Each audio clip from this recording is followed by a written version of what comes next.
What if social media could run on autopilot, posting, replying, and engaging all without you? Posting every day, replying to comments, staying consistent is exhausting. In this video, we are building a social co-pilot that does everything for you. Auto schedule a post, auto replying using AI, respond based on keyword, and even connect your social media accounts directly to automate everything at one place. We'll plan everything using Traycer AI, generate full implementation prompt for AI agent, and step by step you will learn how to connect user media and social accounts, manage a post, and build fully working SaaS application. We'll even deploy it to the cloud. If you want to build a powerful AI SaaS app and automate your workflow, this is for you. Let's get started. Let me walk through the application first, and then we'll talk about all the tech stack which we are going to use to build this application. If you see, we have this beautiful landing screen. It's generated by an AI. So obviously we are going to use a vibe coding to build this complete application.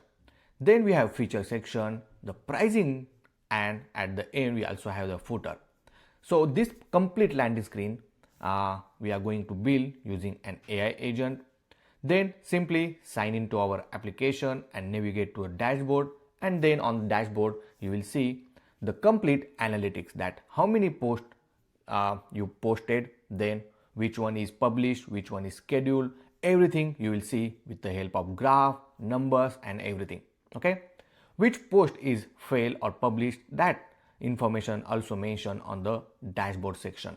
Now on click of this add new post, it will navigate to the create post page where you can select the platform for which you want to create the post. You can select the multiple platform as well. As soon as you select a platform, on the right side you will see the post preview. So depends on the platform you selected. For each of the platform it will show you the preview of your post. Then you have option to enter your caption. You can simply copy paste, or you can use an AI model to generate the post. Based on the selected platform, it will generate a proper post for you. So let's say here we say Tasky Beer app promo post, and then simply click generate. Now AI will start generating post for your social media account, and if you see, our post is now ready. On the right hand side you will see the preview of your post. Currently I select the X/Twitter account where I want to post it. Then you have option to select the media. You can just select the media which you want from your local device, and then it will get selected. Even if you want to edit your media, you have option to edit image with AI. Over here, with the help of ImageKit, we added this feature where you can add an AI transformation to your image. If you want to remove background, retouch it, or upscale it, you can do it immediately by just clicking once. Okay, so that also we are going to learn how to do it. Over here if you see our complete post. Then after that, right now I don't want to post the media, so I will remove it. And if you want to schedule, you can schedule it, or you have option to publish it now. Okay, let's schedule it. So I will just schedule after 2 minutes. Okay, so let's go over here and I will select around 8:59 a.m. Okay, and then it's today's date. After this we'll simply say schedule post. You also have option to save it as a draft. Once your post is scheduled, it will navigate to a calendar page, and then you will see your post over here. All the posts will be automatically added. So you also have option to move this post across multiple dates. So you can just drag and drop, okay, by dragging and dropping to any other dates. It's totally acceptable. So it's totally up to you how you want to on which date you want to schedule. You also have option to view the weekly basis or even daily basis, and then you will see all the posts at the specific time. Pretty cool, right? Everything we are going to implement. Inside this all post tab, you will see all the posts which schedule. Now you also see the draft, which one is upcoming or scheduled one, which one is a published one, and which is failed. It means did not publish. And that's how you will see all the things at one place. Now another important part of this application, which is an auto reply, where on your profile if new comments is added, then you can simply auto reply it. Similar like Instagram, where they ask you to enter some keywords and then it will auto reply you directly inside the DM. So here you can create a rule. So we'll say create first rule, and then you can select the social media account. If you have multiple, then you have option to select multiple options. Then we have two type of trigger. One is the keyword match and other is any comment. Now inside the keyword match, you can add a specific keyword. Let's say I added this keyword log called tube gurji. Okay, and then once this keyword matches, only then you can send a specific message. So let's say link to download app, and then you can simply add a link. Okay, something like this, and then simply click save. You also use a Gemini AI in order to reply to any comments. It's totally possible with this one, and I will click on save rule, and if you see, the rule is get saved. Anytime you can enable and disable, it's totally up to you, or if you want to edit, you can even edit it immediately. After this, if you want to create another rule for any comment which come on your post or on your platform, you can also use that. So you can use a Gemini AI and you can add some context hint. Okay, you can tell, okay, be a professional, be a polite while replying comment or something like this, and then save a rule. And right now I added a two rule, one for the keywords and other for the comments. Pretty nice, right? And whenever you posted any comments or anything, it automatically reply to your comments. Next part and interesting, which is accounts, where you can connect your social media accounts. So in this video, I'm gonna tell you how to configure it, how to add these accounts to your platform so that any user can log in. For example, if you see I connected my Twitter account, or same way you can connect like YouTube, Instagram, TikTok, everything I'm gonna explain in this video how to do it. Then we have the billing feature. Currently we have two type of user. One is a free and premium. Free user have some basic features, but premium user have all the features including AI, comments and all. Over here you will find all the details, that how many monthly post or social account you can connect, and invoice list. You can manage your billing from the Clerk manage account section. Under the billing you will see a billing feature, right? Over here we you will see the statement and the payment history. You can even switch between different billing as well. If you click switch, you have option to switch between free and premium, something like this, right? And that also we're gonna learn how to add it. This complete UI is directly added in just one line of code because of the Clerk components, and that also we're gonna learn how to do it. Then we have the setting tab. Under that you will see a profile information, a notification setting and the preference setting as well. Now if you see, if I go back to the calendar and all post, our post is published and currently we don't have any scheduled post. In the background we are using an ingest function in order to schedule your post, and right now if you see we have the schedule and the post is posted on the X. So I'm gonna check it now, and now if you see our post is just published just 15 seconds ago, right? And over here whatever we added to our post, everything is added and posted on a Twitter. Pretty cool, right? Now let's say you want to add some reply. So over here I will say Tube Guruji and then post it. Okay, so this is a comment I added. So what ingest will do, ingest will run it, and after every 50 seconds it will check for your comment on your platform. We added a 15 seconds of delay. So under the function, now I already have a lot of application running. So over here if you see we have this comment monitor, and this comment monitor will run it every 50 seconds, or sorry, every 15 minutes. So now next run will be after 3 minutes, but over here you will see the next run. So that you can even manage this when you want to reply or immediately replies. Everything can handle directly from the application. Pretty cool.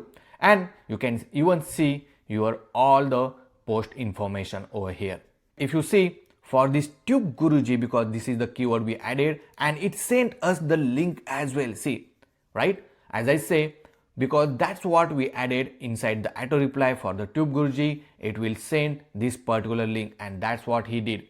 If you added any other comments on this particular Twitter or post, then it will use an AI to reply it accordingly. Pretty cool, right?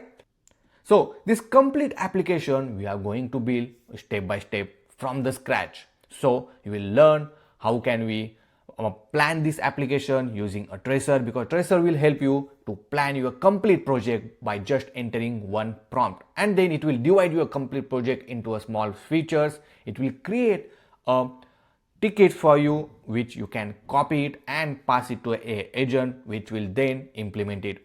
For this beautiful and professional UI, I am going to tell you the best trick to create this nice and beautiful and professional UI UX design for our application. Okay, and at the end we are going to deploy our application on the cloud so that you can share this project with your friends and family. If you want to try, I will put the link in the description so that you can try this demo out, and if you have question, let me know in the comment section as well. So in this project, we are going to use a Traycer. Traycer is an AI product planner which turns your product into a shared and structured specification in order to implement using an AI. It also inbuilt AI agent which can be used to implement it. And if you want to get a free access with the Traycer, I will put the link in the description. So make sure to click on it and get free access to the Traycer. So I'm going to tell you how you can integrate with a VS Code and then how you can implement it in a step-by-step way. Everything you're going to learn in this video. So I will divide this complete series into a small chapter so that you can simply implement and learn step-by-step way. Okay, and also not only that, you can use Traycer directly with the Cloud, Copilot, even Google Gemini, Anti-Gravity, Code, Google ChatGPT, and many more. So give a try and let me know if you have any question or any doubts. Also, if you're new to this channel, then don't forget to subscribe to our channel and then join a Tube Guruji Pro membership, where you can explore and exclusive courses and the source code for each of my project. Over here, you can track each courses in a step-by-step way. You have chapter divided and you can track each of the chapter. From this, you can access the source code, the application demo, or you can even watch on YouTube. Once you finish your project, just submit the project and then you can get access to the certificate for the completion of the project as well.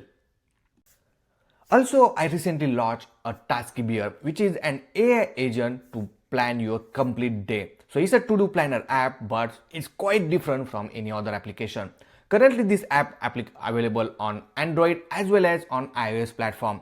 So you can go ahead and make sure to install it. It's free to use, where you can plan your day. You can assign a task to your family members, and then you can also have AI agent inbuilt to plan your complete day. You can even track your habits. Everything is included inside this TypeScript. So I will put the link in the description for Android and iOS. So download it, and I will love to hear the feedback from you on both the applications.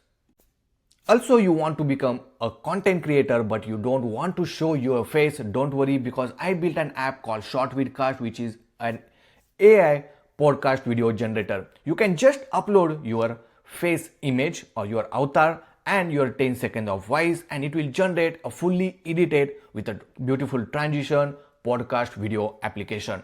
It's free to use, and obviously it has a paid plan. You can go ahead and check it out, and it creates a professional high quality video. So this is a one demo. It's a monument to love. It's a masterclass in deception. Everyone thinks Shah Jahan built the Taj Mahal for his wife Mumtaz Mahal. But here's the twist. He actually bankrupted his entire... If you see, we have this beautiful avatar, talking avatar is generated, and you can even upload your own avatar. You don't need to use an existing avatar. Simply upload your avatar and start using it. Not only that, but if you want to edit any video, you can simply click on edit, and it has an inbuilt video editor which can use to edit your video further. Not only that, but you can even create a series which can auto post your video on social platform like TikTok, YouTube. Once the series is created, you don't need to worry. At that specific time it will start uploading your video after generating automatically. You can even connect it to a social media platform. So give a try. I will put the link in the description for this short vidcast application as well. So this is all about the application. So guys, without doing any further delay, let's begin to develop the social copilot app. Now let's create a Next.js application, and then we are going to set up a shared CN UI component library. So simply navigate to the nextjs.org. Next.js is a React framework to develop the web applications. And as you know that in many of my previous video, we use the Next.js to develop the web application. So simply copy this command, which is npx create next app at latest. Once you copy it, go back to your project or folder where you want to create this project, and then simply open a folder at that terminal. So let me go back, and then here I will open a terminal. If you are using a Windows, then make sure to open a command prompt.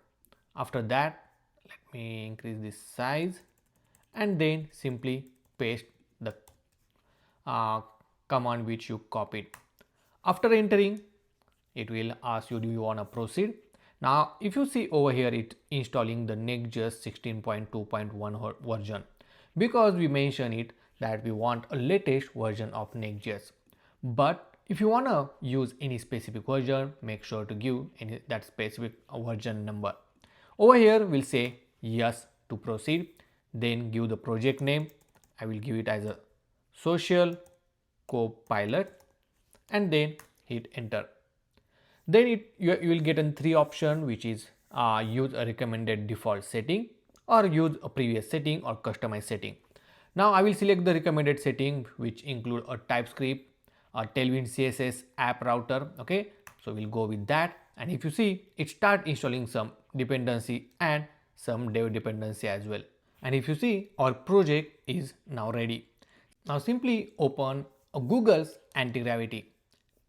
If you don't have the Google anti-gravity, simply search on Google, call Google anti-gravity, and then you can use this or install this Google anti-gravity.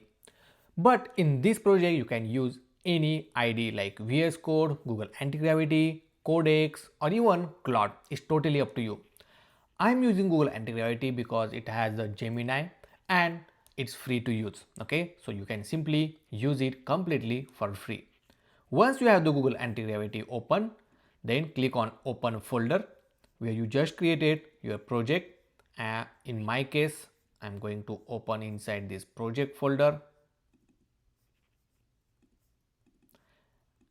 Next.js React, and if you see this social copilot, simply open that project inside your Google anti-gravity.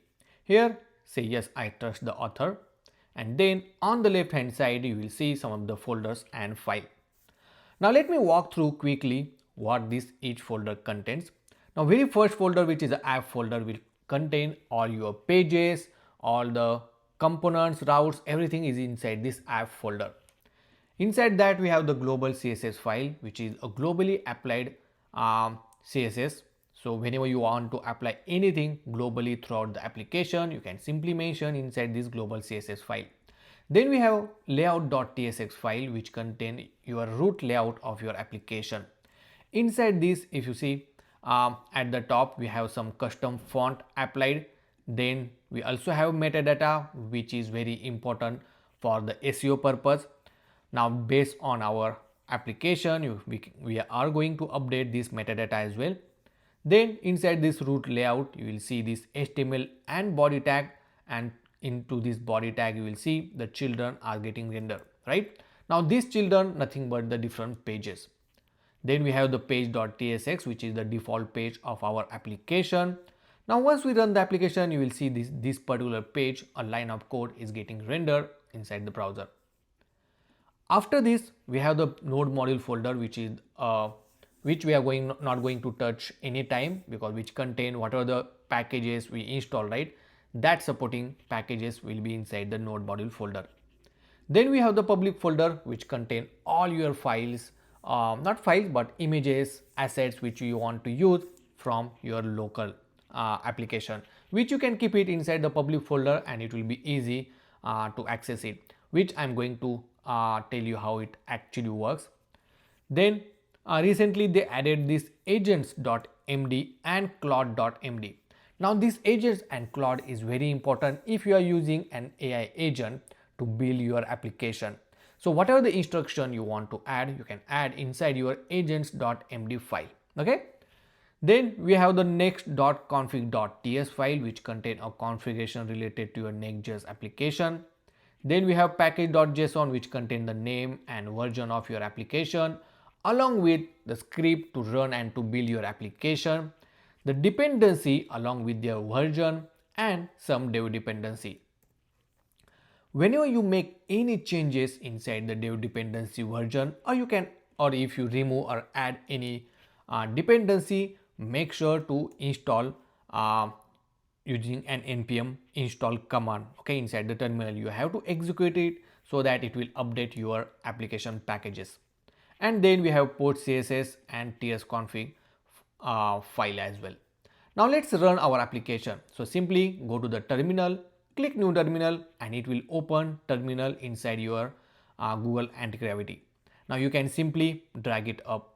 Now there is a 95% is same what you saw inside the VS Code. Only change is inside the Google Anti-Gravity we have this agent added. Okay, so it's totally up to you which one you want to use. Now next thing, let's run it. So over here I will run using npm run dev command, and then simply if you see your application is running on port localhost 3001. So maybe I'm running another application on localhost 3000 port, but if I open this localhost 3001, you will see our default page is now rendering. Okay, next thing, if I made any update inside the page.tsx, for example, let me remove all of this code and then we're gonna replace that simply with let's say hello tube guruji. So guys, if you did not subscribe to our channel, make sure to subscribe. Okay, and if you see, as soon as I save it, it automatically reload your browser and show all the new changes. Okay, so that's how you have to create your Next.js application and run it very first time. Now next important thing that we need to do is to set up the ShadCN. Okay, because we already created the Next.js application. So simply go to the ui.shadcn.com and inside that simply go to the docs. Now ShadCN is very popular UI component library among the developers. Is based on Tailwind CSS and it's free to use. Inside the installation you can select the framework. So I will select the Next.js and then here you have the command. Okay, so you can simply copy this command and then inside the new tab you can simply execute it. Now with the recent Next.js recent ShadCN command,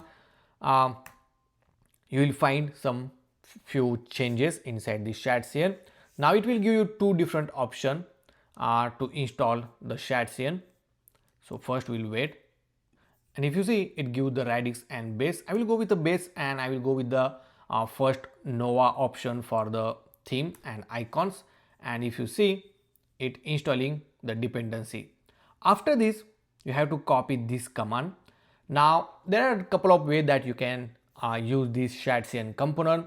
Either you can install all the component at once by copying this line of code, or whichever component you need you can simply copy or install only that component. Okay, it's totally up to you. Now in my case I'm going to install add all the components, so I will copy paste this command, hit enter and then press A to select all the components at once and then hit enter.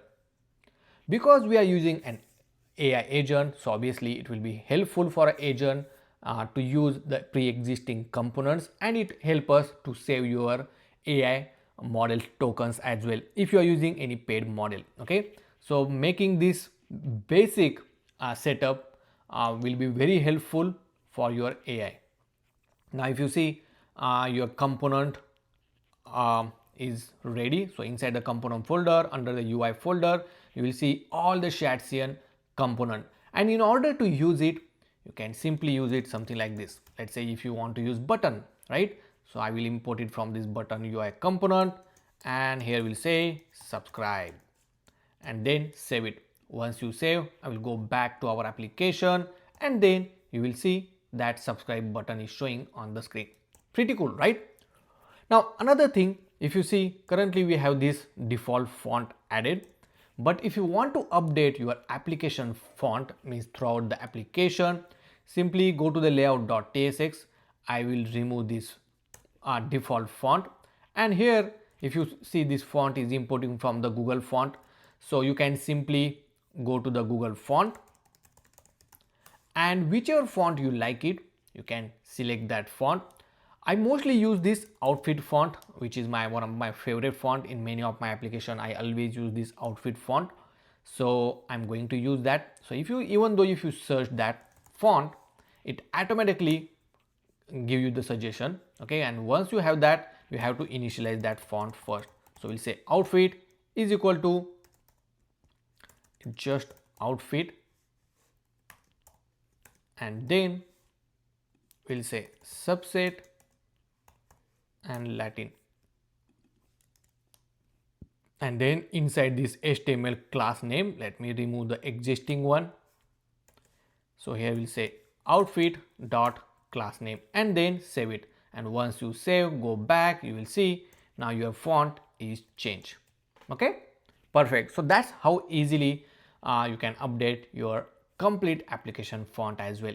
And anytime you can update it, just you need to import that particular font from the Google font, and then you can use it. But if you want have customized font, you can add it inside your public folder and refer that font inside your layout.tsx file. Now it's time to set up a Traycer. Traycer.ai is the AI product planner. It means it turns your product, your project into a shared structured specification. So if you want to build any project, you can simply mention all the small detail to a Traycer, and then Traycer will divide your complete project into a small tickets. It has variety of different features which I'm going to walk through in a moment, but make sure to click the link in the description so that you will get access to the Traycer completely for free. Okay, also Traycer will give you all the information which needed in order to implement, so you don't need to write any more prompt, because Traycer will give you each and every small details in the form of tickets, and then you can simply execute that each tickets to an AI, and AI will implement it for you. Everything is mentioned and very beautifully structured using the Traycer.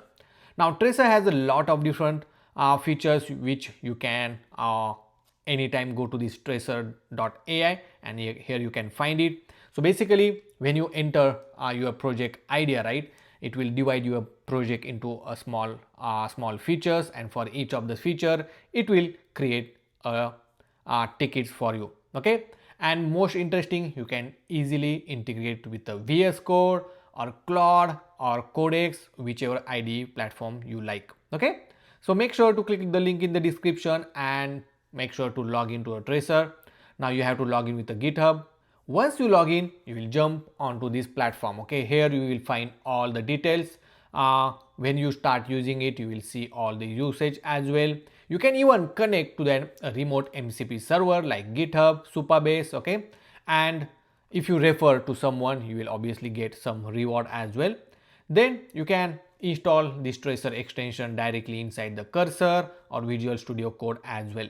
So first thing first, let's go to the Google Anti-Gravity, and inside this extension on the left hand side, simply search Traycer. Now over here you will find this extension. Make sure to install that here we'll say trust publisher and install it, and then once it installed you will find the Traycer logo on this left sidebar. Okay, now simply click on it, and very first thing you need to do is to sign it with the Traycer. So basically it will open and it will verify, and again it will open the Google Anti-Gravity. Perfect. And now you are ready to use this Traycer. Pretty cool. Now if you see, the Traycer had different mode, one and very popular which is the epic mode, which basically break down your large idea into a specific and tickets as well, and it manage end to end with an AI. It means you can, once it generated the tickets, it automatically start implementing as well. Okay, it's totally up to you in which AI model you want to use to implement as well. Then it second thing is a phase.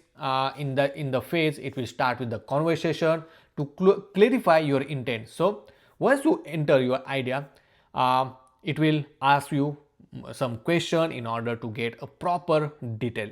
Then we have the plan mode.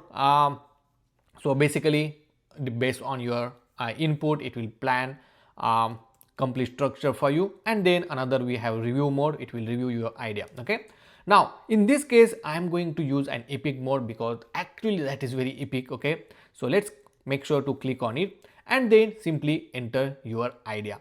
Now obviously for this complete social copilot project I already have the prompt written. So as you know that we already using a Next.js, but along with that one we are going to use a Clerk authentication, a Clerk billing for the subscription model, which we are going to add later on in this particular project. Then for AI model we are going to use a Gemini AI model inside our app, but for development you can use whichever you want. Then we are going to use a Neon DB, which is a PostgreSQL database, along with the Drizzle ORM, the Mool MQ, which is a background job and scheduler feature, okay, which is open source and free to use. And then we are also going to use an ImageKit for a file and image storage and AI transformation to generate an AI image for a free. Okay, so all of this tech stack which we are going to use is completely free to use. Now based on our requirement, I already created a prompt. Okay, basically in this prompt it mentioned that we want to create a social copilot app which can connect to a social media platform like Instagram, YouTube, TikTok, Facebook, Twitter, and many more. Then on that platform user can create a new post and then select a different platform where he want to post the same on different platform, right? So that also we mentioned. Obviously it can schedule the post on a specific time, so obviously that schedule feature we also added.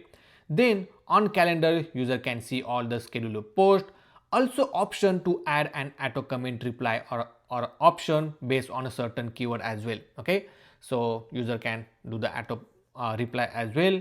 Obviously we want to add a paid plan and billing feature with the premium plan, and the landing screen with a professional UI. Dribble, here we'll say dribble template. Okay, so basically you can structure whatever way you want, but make sure to provide some whatever the tech stack which we selected, which is I think important. Okay, and then simply copy this basic prompt. Okay, this is the first time I'm adding this prompt to this Traycer, and simply paste it here. Now Traycer will do all the magic. Okay, and you will never see this particular feature anywhere, and I like it very much because in many of my application I started using this Traycer feature. Okay, now once you click send, just wait and then wait for the magic. Now another thing that I wanted to tell you, in IT industry in many companies we use a Jira tickets, right? So basically we divide the bigger application feature into a smaller tickets or small work, and then we execute one by one. Same thing Traycer is doing for us.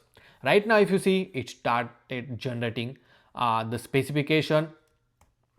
So obviously at the top you will see this overview. Anytime you can update. Okay, so if you want to update anything you can just make the change. Then these are the some tech stack which we provided. Okay, which that also give it to us. Then you will see an application architecture. So over here if you see, we have the landing page, the Clerk authentication, then it will open a dashboard with a different pages and section. So everything is mentioned inside this architecture. So it also gives us a proper application architecture as well. Then this is the route structure for the folder. So it already mentioned how your route will look like. Then it also added this database schema. Pretty cool, right? So over here, if you see, we have all the schema. Now another important thing about the Traycer, that once you have all of this information and when you are using any paid AI agent or model to build this application, you already have all of this information ready, so it will be easy, and AI model will use very less tokens to generate your project. After this, you will see a feature specification, the first thing, which is a landing page. And if you see, it also generated the basic landing page, that okay, this is how and these are the some section it added. If I open this, see how beautifully added, right? I did not mention anything, he just added on his own. This is just a mock-up, okay, so it's not a final implementation. Then second part is the authentication. The third part is a dashboard layout. So let's see how it looks. See, pretty cool, right? Then we have connect social account section, where it will connect to your different account. Then we have compose section, where you can create a social media platform. Here you can select different platform on which you want to post, and on the right hand side it will show you the preview. And then some key behavior. Then we have content calendar, auto reply rules, analytics, billing feature, and here you will see a connected account. The free is 3, the premium is unlimited. Then we have background job section, that how it actually works, okay, how to it schedule your post and everything. So for that one it use bool MQ. So it mentioned everything properly. Then the AI integration to generate the caption, generate the post, everything. Then again it updated the file and folder structure with all of this information and all the environment variables which needed for this application. So everything beforehand it make you ready, okay. So these are some information you needed. That's what the Traycer is added everything to a specification section. On the left hand side, now this nothing but this one, it started creating a small tickets based on the project structure. So right now if you see, we have phase 1, phase 2, phase 3. So you can divide your big project into a small parts, okay, and you don't need to add prompt anymore, because if I open any ticket, inside the ticket you will see this overview. What is the task? First, obviously, I open the first ticket, which is a phase 1. So first it will install the dependency, it will set up a Clerk authentication, then the Clerk webhook, it will also update the drizzle ORM, and then it will create a dashboard layout, okay. So this is the first phase that he created, and if you see, based on our complete project structure, we have different tickets and the requirements as well. So over here, once all the tickets are ready and all the specification things are ready, then you can start implementing each tickets one by one, because each ticket contain all the details, and at the end your application will be ready. Pretty cool, right? So you don't need to think anything about it, because Traycer is doing everything for us. And obviously we are going with this execution one by one only, so that it will be easy for you to understand. So right now let me close all of this tab, okay, and I'm going to show you how we are going to implement now. So first thing, which is this implement phase, okay. So let me open a board, and if you click on this open board section, it will open the specification, okay. So over here you can update that anytime. Then on the below you will see a ticket. If you want to add any ticket, you can just add your own ticket as well if you need it, okay. Right now I don't think so we need, but if we need, we can add it. Now first thing, let's open a phase 1. So this is a phase 1, and inside this phase 1, if you click on this handoff, so you have different option. You can pass these to a phases, plan or review section to just go through in a more detail. You can even pass it to the codex CLI in order to start implementing, okay, or you can simply copy that. That's what we are going to do. But if you want to use a Google anti-gravity, see, we also have option to pass it to Google anti-gravity. If I click on it, see, it will start and it will basically pass to Google anti-gravity. But the easiest option which I want to give here, I will skip this plan specification for now, okay. But on the right hand side, if you see, it automatically added uh, whatever we want to execute, right? So here it's saying I have a following user query that want you to help with, and it will start implementing this. So it's saying start implementing this particular document, nothing but this phase 1, and this is the ticket number and everything, okay. So if I send this, obviously this Google anti-gravity's AI agent will start executing it one by one, okay. Now we'll wait. Another option, if you go to the phase 1, you can simply copy this and then you can simply paste it here as well. Basically it will copy all the content and then it will start executing.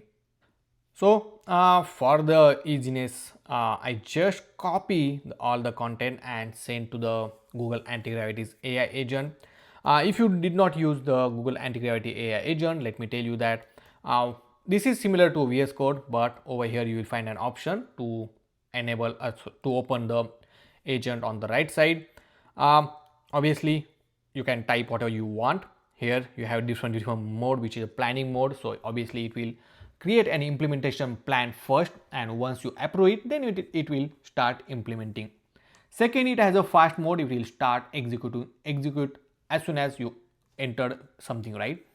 Then you have option to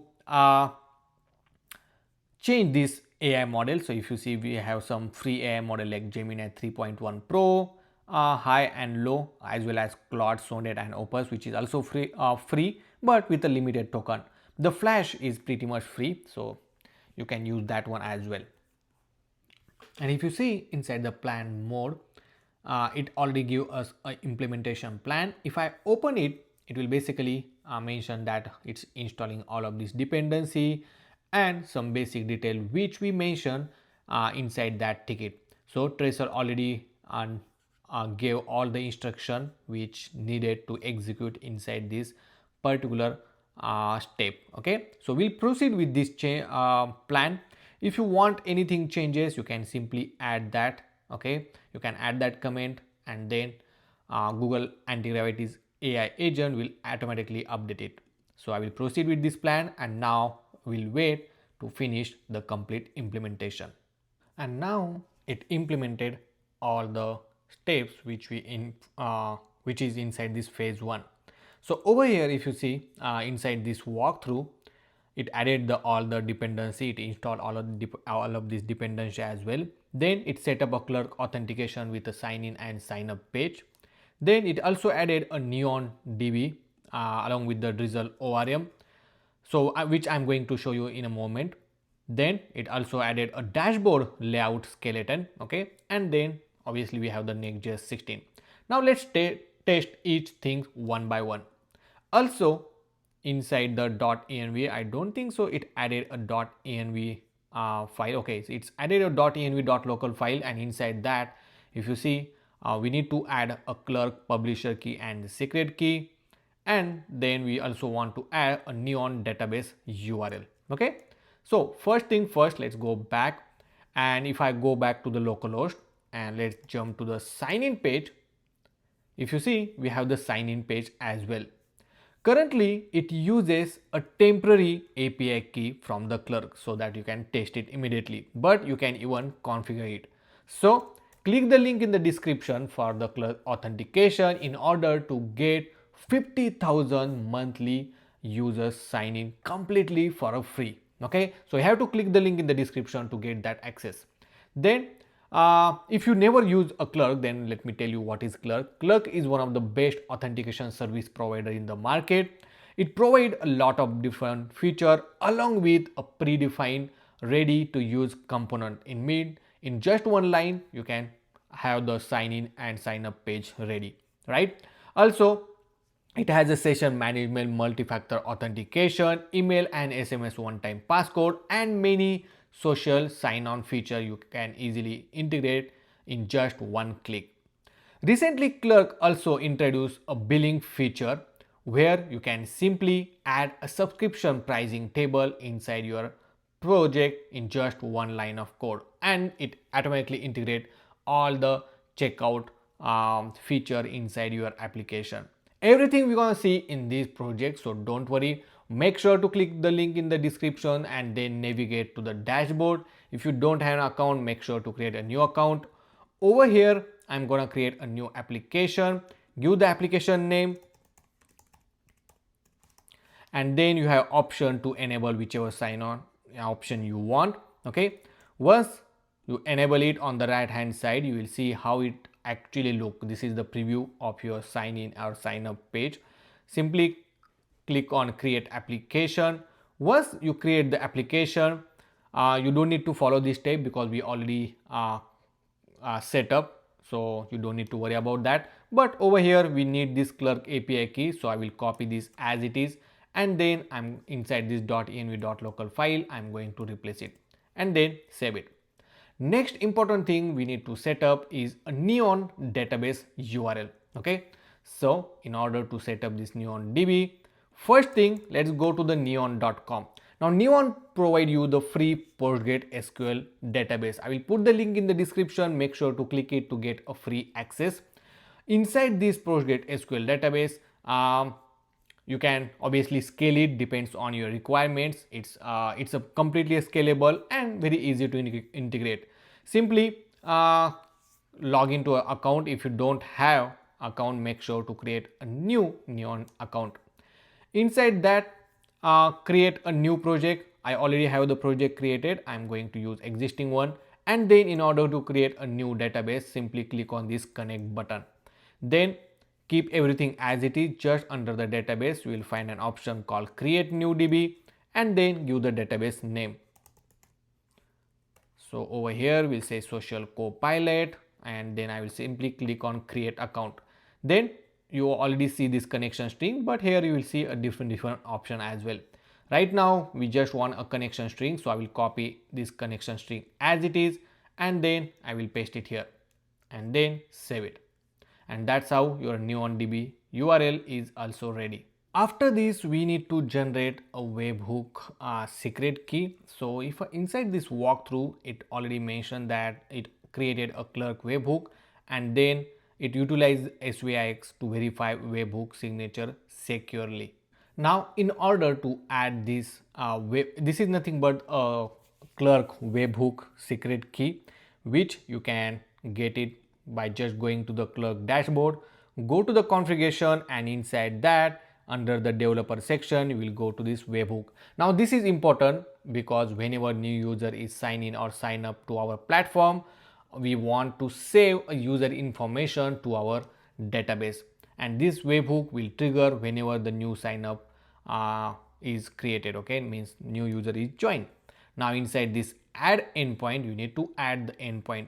Now basically you cannot add a local host as your endpoint. Okay, so you need to have a proper URL. So in order to get this proper URL, simply go to this ngrock.com, which is a free gateway. Okay, so I will create I will just sign in. If you don't have an account, make sure to create a new account or sign in with a Gmail accounts. And then first thing, you need to install this ngrock if you don't have already. Now I am using Mac OS, and in my case I already installed, so I will copy this auth token, and then inside the terminal I am going to paste it. So I will add a new terminal and I will paste it. So once the authentication token is saved, simply copy this ngrock HTTP, and instead of 80 you need to provide your port number, which is 3000, and then hit enter. Right now we got an error because I am already using in another system, so I will just pause this. So basically with the free account you can only run one tunnel. So I created with a different account. I will set up this auth token now, and then I will start it, and if you see, we got this URL. Simply copy this URL. If I open this URL in new tab, so I don't think so it's copied properly. So let's copy that and paste it. So okay, it look like our localhost is running. That's good. Or just click on widget site, and if you see, now our application is running on the proper URL. Now copy this URL, and then inside your Clerk dashboard you have to add it inside your endpoint URL, but you have to give the Clerk webhook API endpoint. So if you see, inside this API folder we have webhook folder, and inside that we have Clerk. So I will say over here /API/webhook/Clerk. Okay, so make sure it's a webhooks. So make sure it's a webhook, and then under the subscribe event just search as user, and here you have to select all of this option, because whenever user create or delete or update, it will trigger our this particular webhook. Okay, and then I will click on create. Once you create, you will get this secret key. Just simply copy this secret key as it is and then paste it inside your .env, and that's all. It means we set up all the required key for our application. Okay, now if I go back and if I go to the sign in page, now if you go to the this ngrok domain /sign in, you will not see the Clerk sign in, right, similar to the localhost. The reason is sometimes Next.js blocks the third party URL. Okay, so for that one, simply go to the next.config.js, and here you have to mention the allow dev origins. So inside that you can pass the origin or domain. So I will just copy this domain. Don't copy this HTTP, just copy this domain, save it, and then refresh it. Once you refresh, you will see you can able to sign in using this Clerk component. Okay, once you sign in, let's sign in, perfect, and then it will show you as a sign in. Okay, obviously we don't have any component built, but if I navigate to a dashboard, we will see the basic dashboard skeleton. This is not workable, this is just a dummy data, but now we have the proper dashboard with all the sidebar and the dashboard basic layout as well. Okay, so that's how we successfully set up all the dependency, it install it as well. Also we created a Clerk authentication key so that user can authenticate in our application, and also set up a Neon PostgreSQL database. If you have any question, any doubt inside this phase 1, then let me know in the comment section, because in the next chapter we are going to move to the phase 2, which is nothing but implementing a landing page. Now before moving to the phase 2, there are a couple of things that we are going to update on this dashboard. The very first, that after this logo I want to add a button to create a new post, and then we also want a light theme. Currently this dashboard is in dark theme, so we want to add an option to switch between light and dark theme. Okay, so these two things we are going to add. There are two options, either you can add on your own or you can tell to an AI agent to update it. So inside this I will just say inside dashboard sidebar below logo add button for add new post. Okay, and also add light theme and option to switch between light and dark theme. Add this option on header and then simply send it. Now it will add these two features. But if you want to update on your own, you can simply go to the dashboard, and inside the dashboard you can go to the page.tsx. Inside the page.tsx, search for the sidebar. Okay, so maybe inside the layout you will find this sidebar component which is inside the component layout, and then just after the social copilot you can add this option, as simple as that. And here is the implementation is completed.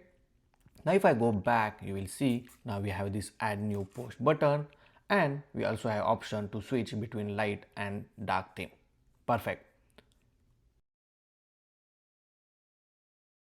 Now let's jump on to phase 2. So I will go to the tracer, we'll open a board. We already implemented the phase 1 which has the all the dependency and all. Now inside the phase 2 we need to create a landing screen. So under the ticket section you can go to the landing page, and over here you will see all the requirements. Okay, now obviously generating a dark background, and then it has the hero section, the feature section, pricing section, and many others. So if you want to make any update, you can just simply make that update as well.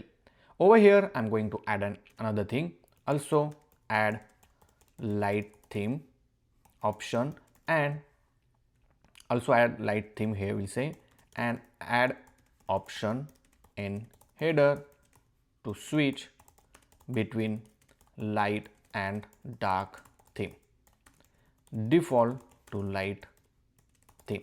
Okay, so it's totally up to you if you want to update anything. Once you are happy with the the complete overview and the requirements, you can simply copy this. And if you see, it also has the acceptance criteria, which is quite helpful in order to test each section. Now once you copy that, we'll go back to our Google's anti-gravity AI agent. We'll create a new conversation and simply paste it and then send. Now simply wait for the implementation, and once it is implemented, we'll test all of this acceptance criteria. Now remember, this is just a landing screen. Okay, obviously it's not any functional page, so it will generate the landing screen based on our application. And if you see, once it is implemented, you can go ahead and check it out. And if you see, we have this beautiful landing screen with a header, the hero section. Obviously you can update this hero section if you think it's very simple. Also the supported platform section, where we have the feature section, what are the different features we have inside this app, the pricing, and the footer section as well. So overall it's simple, clean, but if you want to update anything, you can simply update. Also we have this switch button to switch between light and dark mode, and on click sign in, obviously it will sign in. Okay, so I think once user is already signed in, you can just change this to a dashboard. So in order to update it, you can simply go back to the landing page.tsx, and here we have hero component. Inside the hero component, not hero, but we'll go to the nav bar because we want to update this sign in and get started button. Now instead of telling these small things to the AI, you can update on your own. Now in order to verify whether user is already logged in or not, you have few options. Okay, the one of the option is simply add a curly braces. Here we'll say is equal to use user, and then so I think the theme change. Let me update this VS Code themes.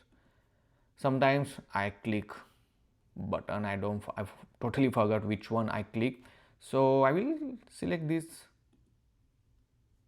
not this one, yeah, the default one, and inside this here we'll say is sign in. Okay, so from this is the use user hook. Okay, and this use user hook is we are importing from the Clerk Next.js, and is sign in will tell you whether the user is already signed in or not.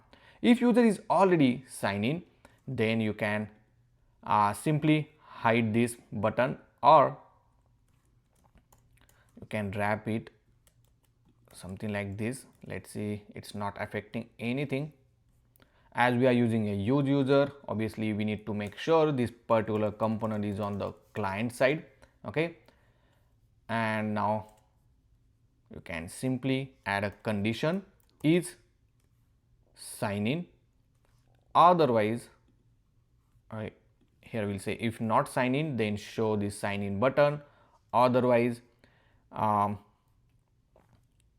simply add over here, we can add condition, and then we'll add a button to say dashboard, and make sure to close the curly braces and then save it. Okay, now if I go back, you will see now it's showing a dashboard. Perfect.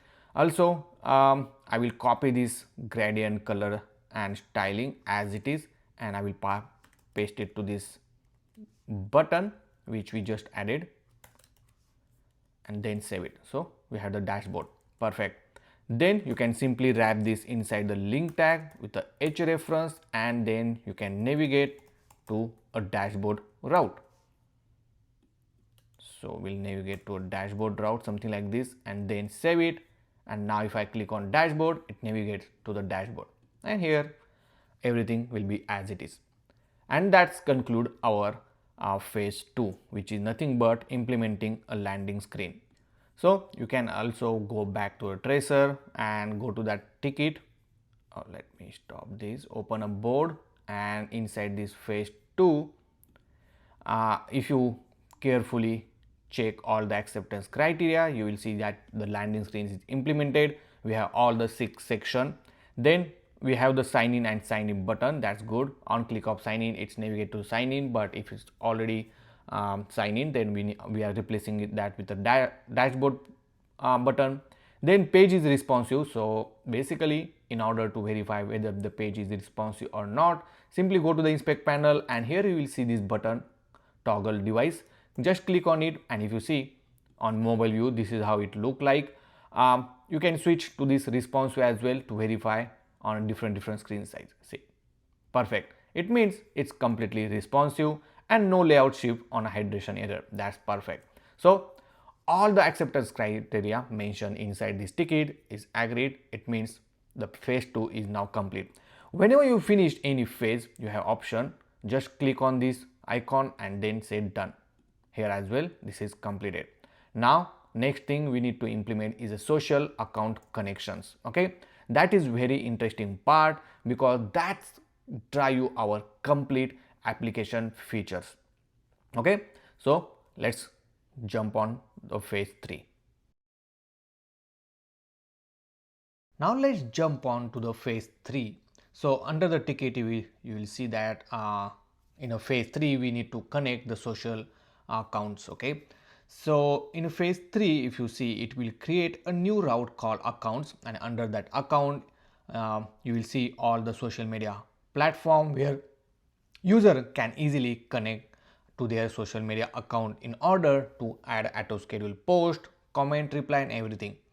It also added that, okay, this is the API endpoint it will create, the authentication flow, which is very important to connect your app with the authentication, and there are many other implementation page you will find it. So, and this is the acceptance criteria. So once it is implemented, you can go ahead and check it one by one. So let's copy these requirements, and then I will open the AI agent. I will start with a new agent and then simply paste it here. Once you paste, simply send this, and then once it's sent, it will start implementing it. Now just wait and relax, and then once it is implemented, we're gonna test each of this section. Now here Google's anti-gravity AI agent also created the phase 3 implementation plan, and if I open this plan, you will see all of this plan section and the task as well. Now you can simply add whichever things you want. So for example, in each card we want to show a logo and everything. Okay, but sometimes in Lucid icons, so if I go to the Lucid icons, which is the library which we are using for the icons, sometimes it don't have any social media platform icon, right? But for that, the alternative is to use a huge icon, which is quite popular icons library. So if I go to this icon and let's search something like Instagram, obviously it has a paid, but you will also get a free version for a normal icon. So we'll go with the free version only. So in order to add it, you can simply add a comment that use proper social media icon. If needed, use huge icon for social media icons. Okay, and then add this comment. And other than that, I think everything looked good. Let's proceed with this implementation plan. And it's finished implementing all the requirements. Now let's go ahead and check. So under the account section, you will see a social accounts, and here it connected and added all the social accounts, not connected but added all the social accounts like Twitter, LinkedIn, Instagram, YouTube, TikTok. Now obviously for each of them you have to do some configuration so that any user can connect on your platform. Okay, so for example, let's connect to Twitter. So I will go ahead and it will navigate you to the Twitter in order to connect it. And once you sign in, obviously it will not connect it and it's saying something went wrong. That's because we don't configure our app yet with the Twitter API, okay, which we are going to do in a moment. But first make sure that you are able to connect it. So let me go back over here. Currently it only set up a Twitter and LinkedIn. So if I go back under this walkthrough over here, you will see that we have the dashboard and it will go navigate to the account tab, which we did it. Then we have the Twitter and LinkedIn setup for now with the auth provider. For other, it uses a mock data. For example, if I try to connect, let's say YouTube, so it connected with the mock data, so it might not work. If I click on it, say it might not work, okay, because it's just a mock data. I don't know why it's not working, but anyway. But right now our main focus is now to connect a Twitter first. Okay, Twitter also has a paid API plan, which I'm going to explain in a moment. Now once you tested all of this information, simply you have to connect and configure each of these social media platform, and let me show you how to do it. For example, if you want to connect a Twitter, simply search on Google like Twitter API. Then go to the Twitter's documentation where you will find a developer platform. Here on the top right corner you will see a developer console. Make sure to log into your developer console. If you don't have a Twitter account, then I think you have to create a new one in order to log in. Then go to the app section and here simply click on create app. Here give the application name. So in my case I will give social Copilot. Then you can select a different environment. We'll keep the development for now and simply we click on create new application. Oh, this is already there, social Copilot by Tube Guruji. And then let's create it. Once it is created, it will give you this consumer key, secret key and the bearer token. Okay, I will close it because anytime you can access this key. So if I refresh it, you will see your app under this app section, and then once you open you will find all of this key. Now main important thing, you have to update this user authentication setup, which I will tell you how to do it in a moment. But first we'll verify by going to, I think we need to set up .environment variable first. So I will go back to the .env file and verify if it's any environment variable added. I don't think so. So basically in my case it is if you go to this platform and auth, it added all the authentication connections option. So we have the Twitter helper, we have the LinkedIn helper, but for other it just created the placeholder.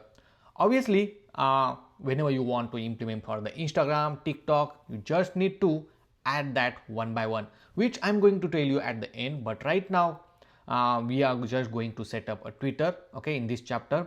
So if you go to this Twitter helper, you will find that you need to add a Twitter client ID and then the next public app URL. Okay, so I will go back to this .env.local and here I am going to add this app URL. Now for the app URL, make sure you are using this ng-rock app URL. Okay, so that is very important because that's what we are going to configure inside the Twitter developer accounts. After this, let's go back. We need to set up a client ID inside your .env. Now in order to get this client ID, that's where you can simply go to the Twitter's or X developer platform. Then inside this, you have to add this, you have to set up this user authentication setting. So let's say setup. You can give this access called read, write and direct message. As we are using a web app, so make sure to select web app, and here you need to provide a callback URL. So whichever URL you have, your domain URL, so copy that as it is. Let me go back and paste it here. Then you have to add a callback URL. So in our case, if I go back to this API, so go to this app and API, here we have auth. So let's say /auth. Then the platform name, so obviously this is Twitter, so we'll say Twitter/callback. See, it already have this API endpoint, so we'll say callback. Then we need to add website URL. Obviously we are in development, so I will use this ngrok development URL, and that's all. But make sure whenever you stop ngrok from your terminal and restart, it will create a new URL again, so we have to update that accordingly. Then you will get a client ID and client secret key, which you can save it. So we have the client ID and we also have client secret key, which I'm going to copy and then paste it here. Perfect. And then save it. Now once that is done, anytime obviously you can access it. Whenever you want to generate again, you can regenerate it new as well. Okay. So let's save it and let's test this out. If something fails, obviously we need to check what's the issue. Now if I click on connect, it's still saying that something went wrong. Okay, and if you go over here, make sure to check all of this URL. Okay, so I will just copy this URL, and sometimes it always good to verify inside your terminal. So right now if you see, it's not error from our what we call Twitter. I don't think so, but let's verify, because it definitely we are getting error from the NeonDB because we did not updated our database. So basically what we can do, we can just update our database first. So we'll say npx drizzle studio, sorry, not drizzle kit, and then simply click push. So it will update your database. Right now it's saying either connection URL host are required. Okay, so this error, it means it trying to get the database URL from .env file and not from the .environment.local file. It happens, I don't know, that's very weird error, but now, right now I just pasted inside the .env. So let's push all of these changes, and if you see, now it push it to a database. In order to test this, we can simply go to this npx drizzle kit and push command. Oh, we already pushed. Let's go studio command. Okay, so what it will do, it will open your database in locally. Okay, so if I click on open on this URL, you will see your database is now running. On this side you will see all the users, media assets, and all of this information as well. Now as we are running our database first time, let's sign in again. Okay, so that it will save the user information. So I will sign in with my Gmail account, and once I sign in, you can go back, and under the users you will see one user get added with the ID, email, and all of this information. Okay, so make sure that your database is running properly and user information getting saved, and all other table is also rendering inside your database. See, okay, so that is very important. Now let me try it out again, connecting the Twitter. Okay, so we are getting same error. Now we can definitely go back to the terminal and you can check it out. Right now we are getting 307 error. That's weird. So one mistake we did, so inside this app social copilot, and obviously you can change the URL by going to the edit setting. This URL has /API/auth/Twitter/callback. So that the URL was incorrect. So make sure to save it and then test this out. So let's click connect, and now if you see, we got an option like social copilot by TubeGuru. You want to connect your X account, do you want to authorize it, right? And things this can do it, so it can post it, repost it, and also stay connected to your account until revoke the access. Okay, so that's good. So let's give authorization, and obviously ignore this because the route need to be something like this, dashboard/account, and then it will jump onto that page. Right now obviously localhost 3000 might not work, but if I go back to our URL, let's refresh it, and now you will see our account is now connected. Perfect, right? So obviously this is a proper original account. It might say mock Twitter because there is some placeholder it's saving in the database, but if I refresh our DB, you will see the account connection. So here we have social accounts, the account name showing as a mock account. Okay, but maybe we need to update this. Let's search this account name somewhere. So if you see, it's using a mocked account information somehow, so we need to fix that. But other than that, I think everything looked good to me, and it obviously generated the access token and everything. So we can just tell to our AI agent that replace that with the actual data. So here we'll say replace this with actual information coming from Twitter API. Also make sure to use social media profile image to display as author. Okay, another important thing you need to add is when it successfully connected, right, it should navigate to the proper URL. After Twitter success connection, navigate to /dashboard/account page and then hit enter. Now obviously when it connects to Twitter, it's just saving as a mock data, but make sure it will save the real data, and that's what we inform to our AI agent, and is not to save the mock one and now save it real one. Okay, but if you see for the LinkedIn as well, it did the same thing, but it will make sure going forward it will use a real data. And now after updating, you will see it added a client ID, client secret key. So make sure you will rename this properly with the client secret key. Don't need to maintain this .env.local anymore, so I will just delete this file, otherwise it will get confused. After this, let me go back to this callback. I think I missed somewhere.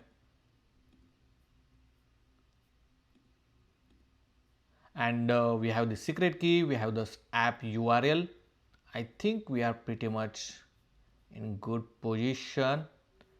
Let's save it and let's test this out again.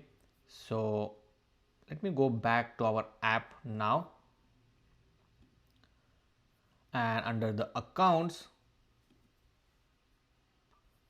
let me refresh it, click connect. Now it will navigate to a Twitter. Let's say authorize app,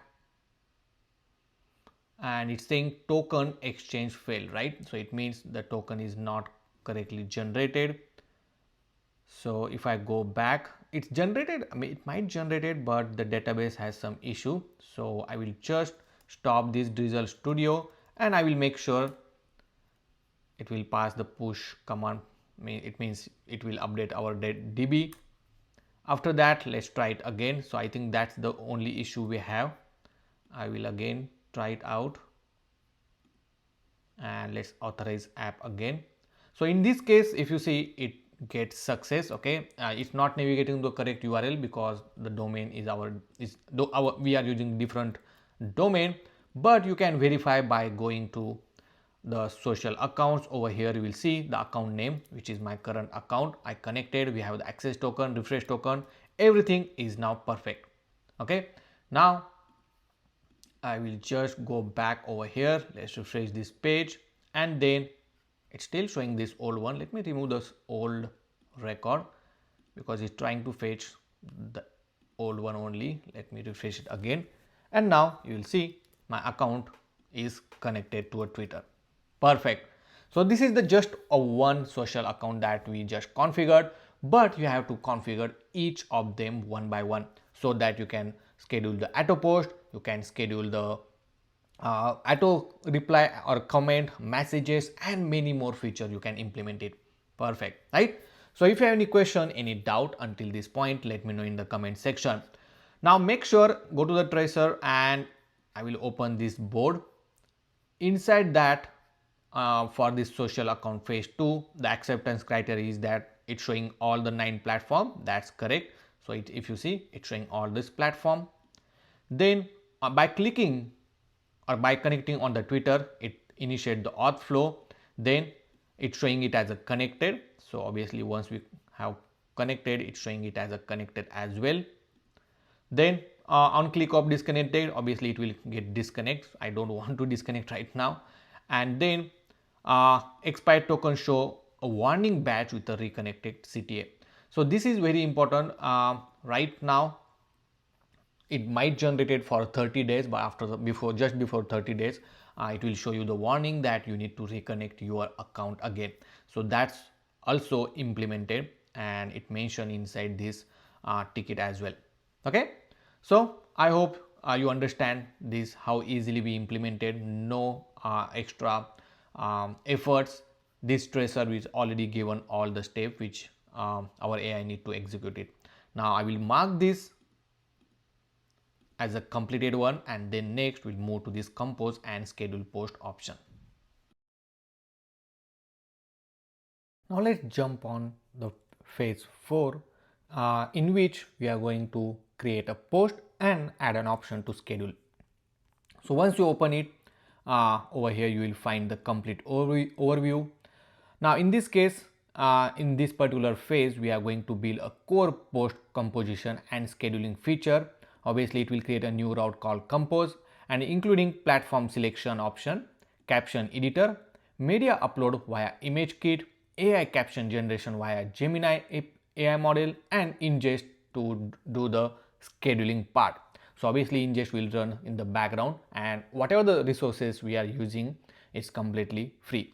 Now first, an ImageKit. If you don't know about ImageKit, I will tell you in a moment. So using this ImageKit, you can even generate an AI images as well. So I'm going to add a new point. Also use ImageKit to generate URL based images if user needed, and also add option for AI transformation for uploaded or /selected image. So for example, if you want to remove the background of the image, you don't need to go to any third party. You can directly use an ImageKit URL based AI transformation, which I'm going to tell you in a moment. But that's how easily ImageKit can help us to add an AI transformation. Then Gemini AI caption, it will add a caption for your post. Also one more point we are going to add. So over here we're gonna say, let me also add option to create AI or create post using AI. So add a dialog when user want to use AI to create post, or to, here we say, to write post content. Okay, then ingest for the background job. Then these are the API, okay, which will help us to create a post, save or delete the post, okay, or schedule. Then it will have the compose page UI. So it has the selector, caption editor, AI assistant bar, and all of this information. I think that's pretty much, and below we have the acceptance criteria. We are not using bool mq, we are using ingest, okay, to schedule. I think that's all we needed. So I will copy this all the requirements, then I will open an anti-gravity AI agent, and then I'm gonna paste it all of this requirement. Now let's send it. Now you have option, because I'm in a planning mode, okay, but you can directly start executing it. You don't need to wait for the planning, because Traycer already did all the planning, all the specification writing, everything for us, okay. So it's totally up to you. So now we'll wait for the implementation plan from the agent, as well as then we'll start implementing it. So the implementation plan is ready from the Google's anti-gravity AI agent. So it will start installing the ingest and the lucid react, I think, which is already there. Then it will also set up the environment variable for the ImageKit, Gemini, and other details. So we'll just proceed with the changes. Now the implementation wise it's completed, and if you go to this walkthrough, it implemented the phase 4 whatever we mentioned, right? Also so in this particular feature we added the core post composition feature and scheduling feature as well. So these are some key changes it added. Obviously we need to set up the Gemini API key and the ImageKit private and public key, which we are going to set up in a moment. It also updated a new field inside the database, so it is very important to update our DB. So I'm going to stop drizzle kit and let's push the all new changes. And once the changes is pushed, you can verify by running the studio. Okay, so if I go back to a drizzle, obviously there are some changes it made, so these changes will be now updated to our database. Next important thing is to verify. So we'll go back, and the route is a compose. So let's go to this compose. So right now we are getting error because it's trying to render image from the Twitter. So it's saying that this particular host name is not configured under the next.config.js file. So whenever you are rendering any image from the URL, that host name should be added to your next.config.js file. So it means we are whitelisting it. So go to the next.config.ts file, and at the top I will say images, then domains, and then add or whitelist this particular domain. Once you done with this one, refresh your screen, and now if you see we have option to compose the post. Obviously here you can add whatever you want. Obviously you also can generate using an AI model, so you can just enter it and click generate. It will generate the proper caption for you. Then you have option to upload a media. So if you select any media, you will see an option to upload it. Right now it's not working because we did not set up an ImageKit, and option to schedule the post. Once you enable, you have option to select the proper date, the time, and then you have you can either save it as a draft or schedule that post. On the right hand side you will see the preview. As soon as you select any platform, you will see the preview of that platform. Okay, now once you connected, you have option on which platform you want to send, and then based on that it will publish on that platform. Also based on which social platform you are selecting, based on that it show the maximum count for that one. So that also already is taken care. Now two important things that we need to set up is to first go to the imagekit.io. I will put the link in the description to get a free credits to the ImageKit. ImageKit is a platform where you can upload and store your images, file, video, but not only that, you can also implement an AI transformation feature. So this is a very fast AI transformation feature because you don't need to add any SDK. It simply update you inside your URL. You can change it, modify it by just entering directly inside the URL. It also helps us to optimize your images and resize or crop or transform your images directly from URL. Okay, and not only images, but you can even transform and make any AI transformation in any video. Okay, so if you don't have an account, make sure to click the link in the description, create a new account, go to this dashboard. Inside the media library, you will see I already have a lot of different images uploaded. I already use this ImageKit in many of my applications. On the left side panel, you will find an option called developer option. From here, you need to copy this public key and private key. So let's go back to this walkthrough, and not walkthrough, but yeah, I think walkthrough only. And here we need to add an API key. I don't know, it's not mentioned over here, but if I go to the .env file, if you see, it's already created this environment variable. So we need to add public key first. So I will copy this key, we'll paste it here, then we'll copy this private key, I will paste it there. Then also you have to copy this URL endpoint, and then in order to generate a Gemini API key, simply head to the ai.studio.google, and from there simply go to this API key. You can try anything on this AI Studio, which is quite popular, and you have option to create an API key. So over here I will name it as social copilot dev key. Then I will click on create API key. Is free to create and use. Simply copy this key. Once you copy, paste it in your .environment variable, and now let's test this out. So I will refresh the screen because we have all the key. So here we'll say create taskbeer app post, and then click generate. So right now nothing happened, okay, even though if I try to create it. But if I go to the inside the terminal, you will see it giving an error, and it's saying that this particular model is no longer in use. Okay, so basically it uses an old model. So I will just copy this model. I will search this model first where it actually used, and go to that particular file. Obviously we need to replace this model name.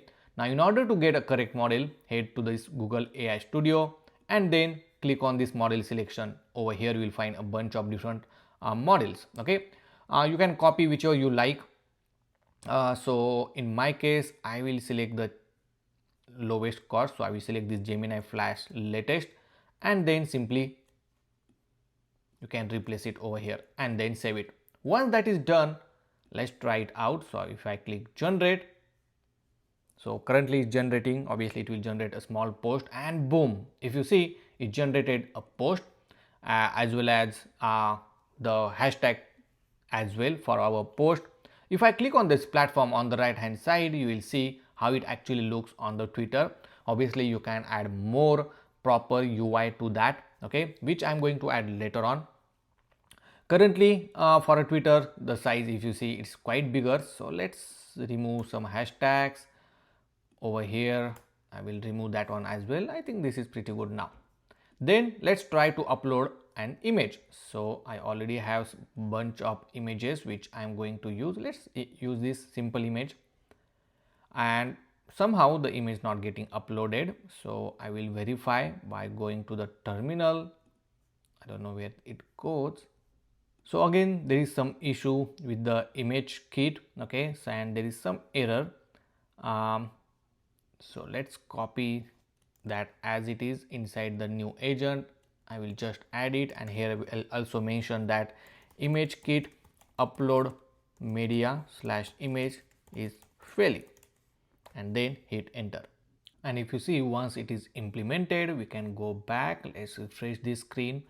Let's try to upload the image first, and if you see, it's get uploaded, but it's saying that invalid prop because our image is uploaded on this URL. If I open, you will see it uploaded to the ImageKit. But in order to render inside your Next.js application, you have to add this host name.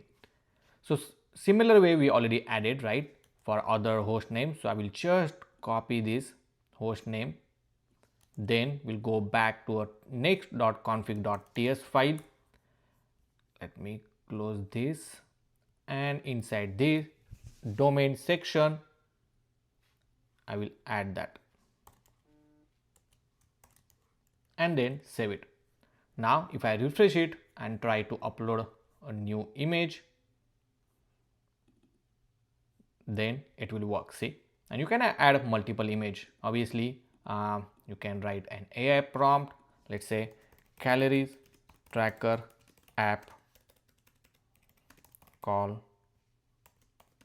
calorics.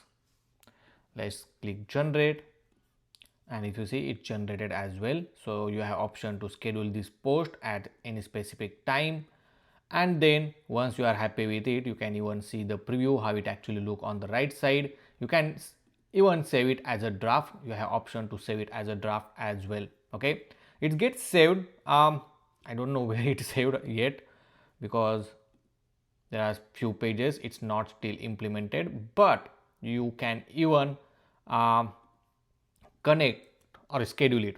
Now another important thing, right now in order to go to the compose, by mistakenly the compose is on this particular route, right? So we need to fix that. So simply, if you go to this compose, right, you can just drag this compose inside the dashboard, because we want dashboard slash compose. Here we'll say yes, and it will update all the imports. Okay, so over here, this is a validator. I think we don't need this. Let's ignore that, and let's go back to the dashboard. And again, on the dashboard, if I click dashboard slash compose, now you will see it's routed to that compose section. Okay, also make sure on the click of add new post and new post, it will navigate to this compose post page only. Okay, so that's how you have to implement it. So basically, in this particular phase, we just made sure that compose post is working and is getting saved. You can even verify by going to the database and make sure the post is getting saved. So over here, you will see an option called post. Currently it is in draft mode, and here we have post targets, so on which platform it should navigate, right? So that target platform also mentioned over here, and then we also have the media which we uploaded previously. Now we already have the ingest integrated, but let me tell you what is ingest is. Ingest is nothing but an background execution platform where you can run the long running APIs, run a cron job, background job, and very easy to integrate. The most important thing, it's free to use, so you don't need to pay anything for it. Also, if you have any complicated execution workflow, you can easily define inside the ingest.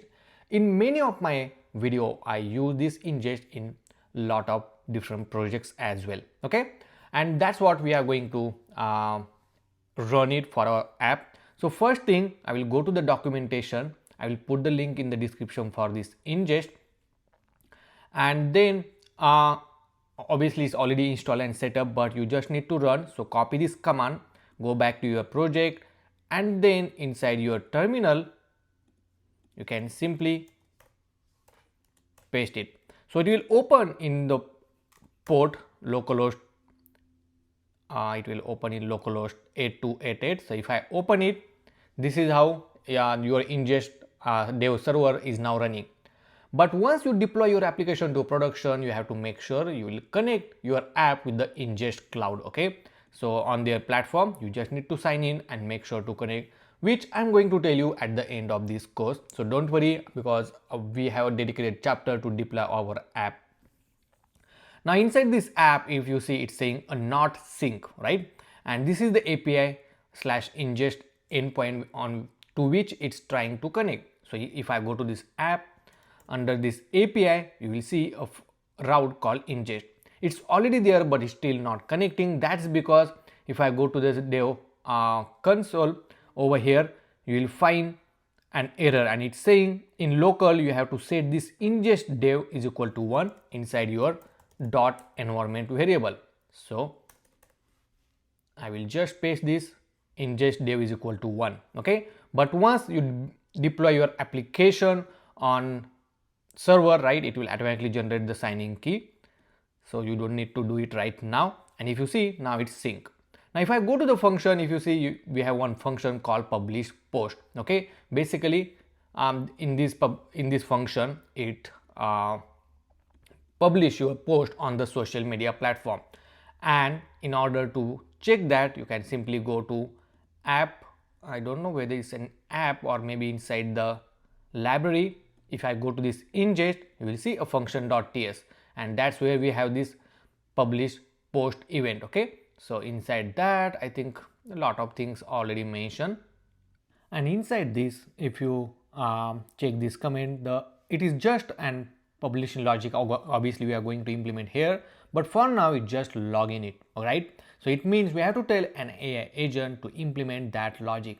If it's missing, make sure to update that. Okay, so based on your social media platform, that logic might get changed. So I'm going to open an AI agent and we're gonna add it inside post, or here we'll say schedule post ingest function, add post API call, a post API implementation to post user, or to post users, we don't know, but user post on proper platform. Okay, based on selected platform for that post. So that's what we mentioned. Perfect, and then we're gonna just send it. Sometimes you have to just go to the developers documentation, and from there copy the document URL and pass to the AI agent. So agent will understand with the latest documentation how to post video and all. Okay, we also have API reference. So for example, if you want to post it, just click on it, and here this is retrieve, but if in order to add it, you can just search. So over here under the manage post, we have option called create post. It means you have to post it on the Twitter in this case, right? And you can just simply pass it. So if I change this to a JavaScript, so this is the API endpoint. So let's copy that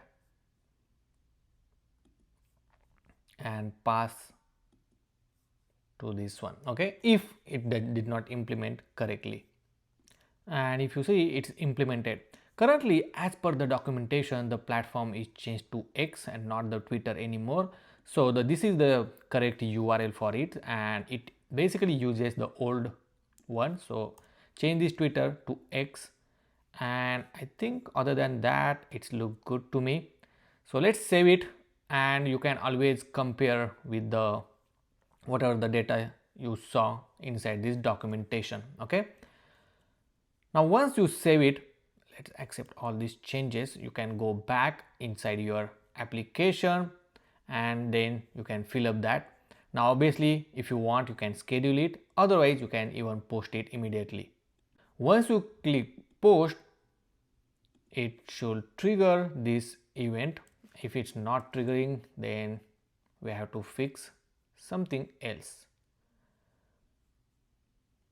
So let me go back.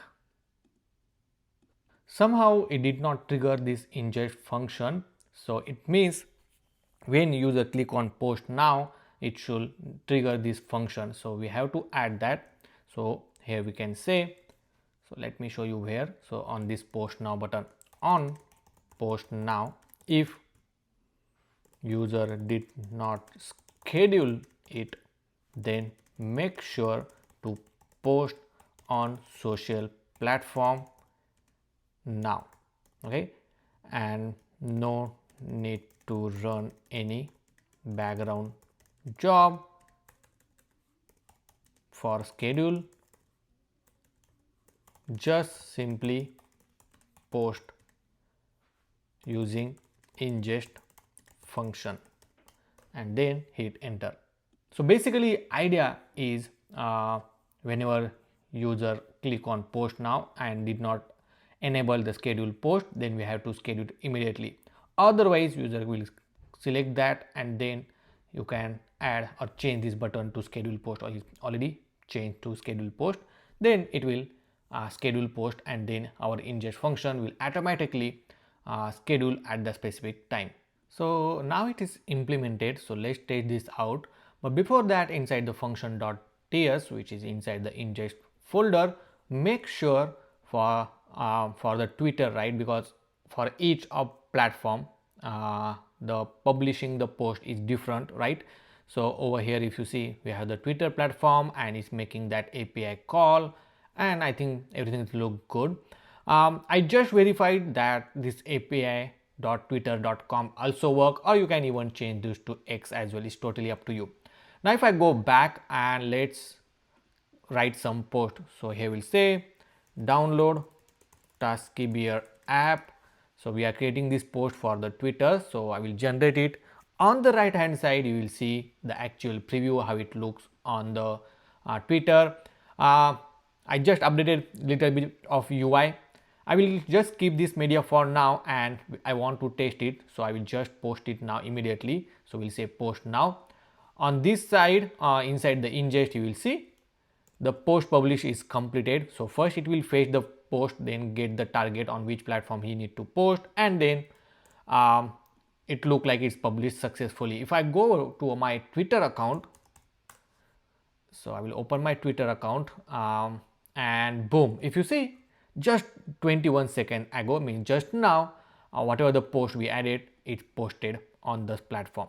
Pretty cool, right? Obviously I don't want this, so I will delete it from the platform, but it means our posting on YouTube, on Twitter is now working. Okay, now same thing you can do by just scheduling it. So if I add something, Taskibeer app, I will generate this, the post, I will select the platform, then you can even upload the image. So I have image, so which I'm gonna upload it, and on the right hand side you will see this preview. Okay, once that is done, you can even schedule it on a specific time. Now here I'm going to change this time. Okay, so I'm just going to update it every 15 minutes. User can post it, not every seconds. Okay, but for now, let's say you want to post it at 3:10 p.m.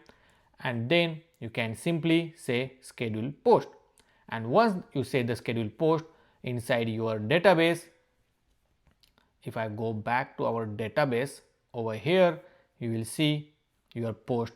Okay, it's saying fail. Okay, so that's weird. Let me go back and check it. So right now, if you see, it is in queue, so this is a different one. So this is the first one which we just added, and it's saying it is in schedule. It will publish at 3:10. So I think that's the one we created. Perfect. Okay, so this is the fail one, is a different one, I think.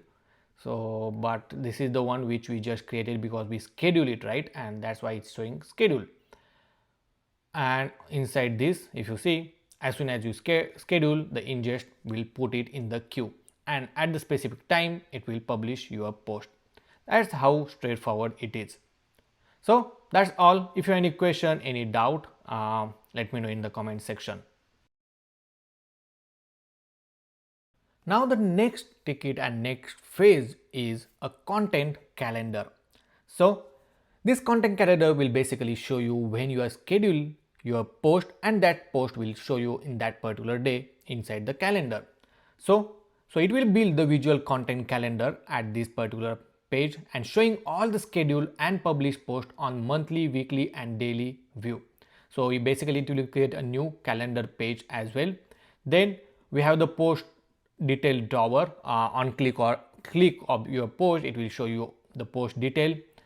You can even reschedule it by using just drag and drop option, and these are some acceptance criteria which you need to test it later on. You can add more detail, but first let's implement the basic structure and then you can keep improving it. So let's do it. Now one more important thing I want to tell you about this Traycer, that you can assign this ticket to your teammates. Okay, so basically in my case I'm the only one, but if you have a couple of people working on your project, you can simply assign the task and then that task will implement by that particular user. So obviously he can use any AI agent as well. So right now I will just copy these requirements. I will open the AI agent inside the new tab and simply will paste it here, and then let's wait for the implementation now.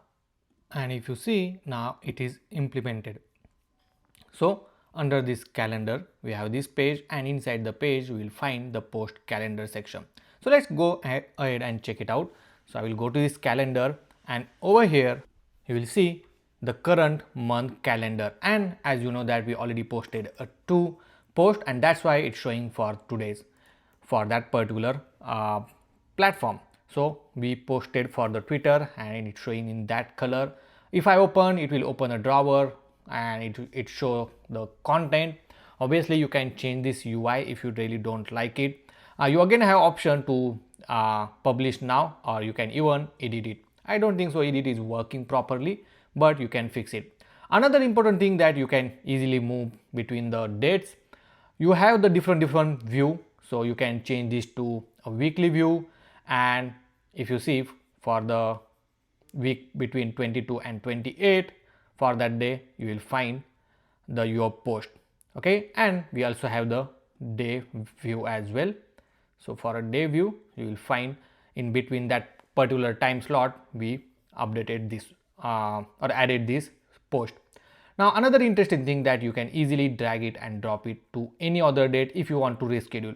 Now this particular post is already scheduled, so obviously you cannot move that, okay, because it will come back, it's already published. But in future if you want to reschedule it, you can simply drag and drop it.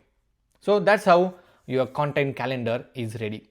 Now inside this content calendar I'm going to add one more feature, so you can be a move between the post and the calendar, but or maybe we can add a new option called post, and inside that you can show all the schedule and published post as well. Okay, instead of adding everything inside this calendar, it's totally up to you how you want to handle your UI design, because the in a logical perspective the implementation for the calendar it's already completed. But if you have any question and if you want to update anything, you can simply update it. Now I will pause the video and I will gonna update this calendar view little bit.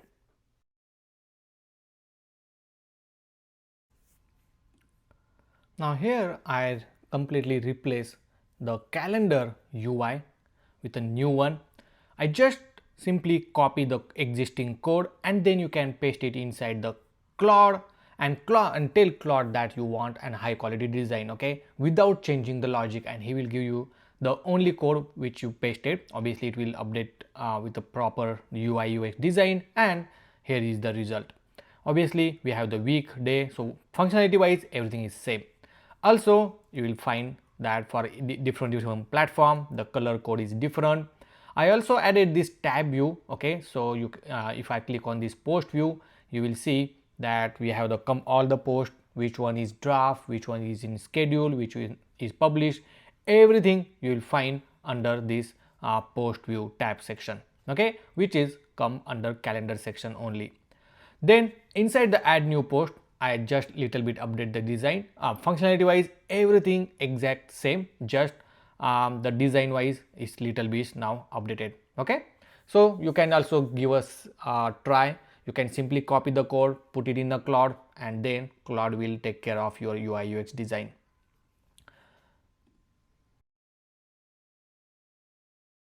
Now inside the create post, when user upload any media and user want to add any AI transformation like removing background, extending the existing uploaded image, or any effects to the image, he can directly do it from our app. And for that one we need to use an ImageKit, because once you upload any image on ImageKit, it will be very easy to add a transformation directly through the image. For example, if you want to edit any image or you want to optimize any image to a different format, you can directly do it. If you want to resize, crop or transform, you can just provide inside the URL and then it will automatically update your image. Pretty cool, right? Same with the video as well.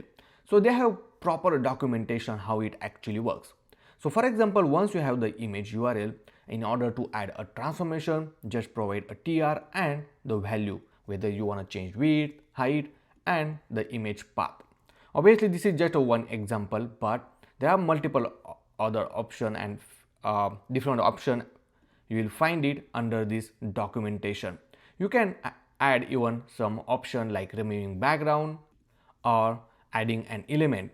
So you can just go ahead from the documentation and you will find all the details under that. So I'm going to copy this document and we'll go back to Google Anti-Gravity AI agent, and inside that I'm going to add. So you're going to simply say in compose page, when user upload any media, then give option to edit that uploaded image. On click edit, open dialog and add ImageKit AI transformation feature. Refer doc, okay, add proper transformation features. Here we say add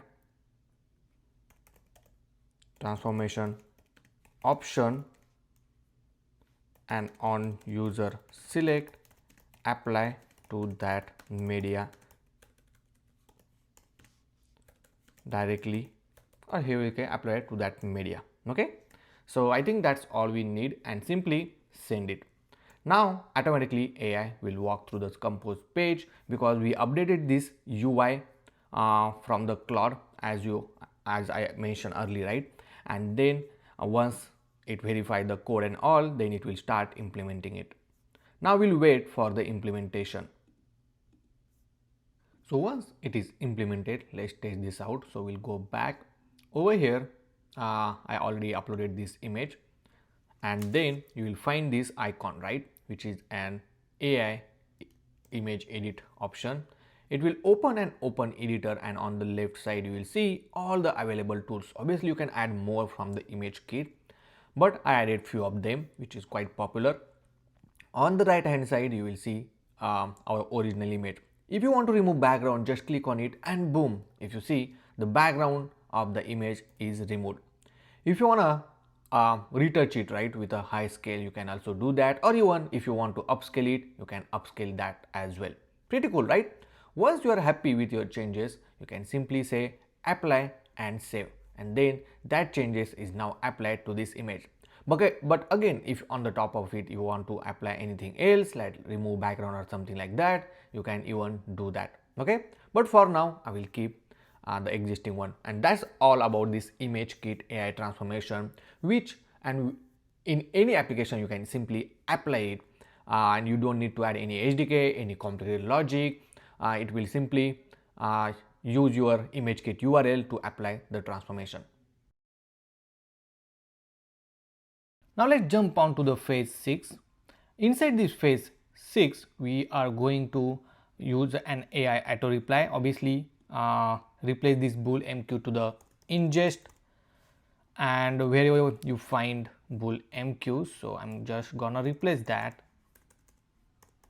because we are using an ingest and not bool MQ for the worker. So here we'll say ingest worker comment monitor, and which will check if that particular comment matches, then it will auto reply, send an auto reply to that particular comment. Okay, I think these are all of these requirements, and if you see this acceptance criteria, it's saying the free user see upgraded prompt, premium user can create rules. Rule from validator at least one keyword if trigger is equal to keyword match. Okay, rule list show all the rule with a correct status indicator, toggle enable disable update rule in DB immediately, and there are other acceptance criteria which you can find it here. And whenever you think everything is completed, you can simply update it. Okay, I think for now we are good on this part.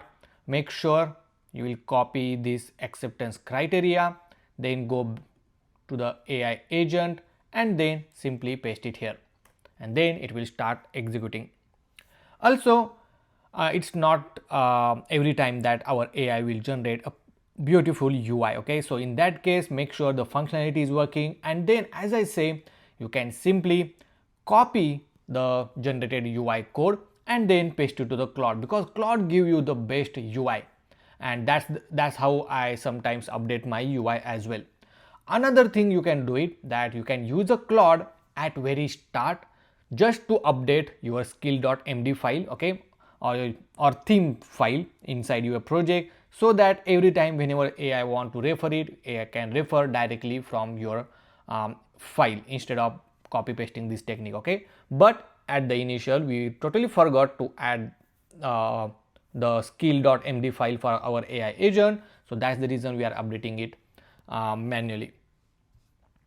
So now we'll wait, and if you see, AI agent generated this implementation plan as well.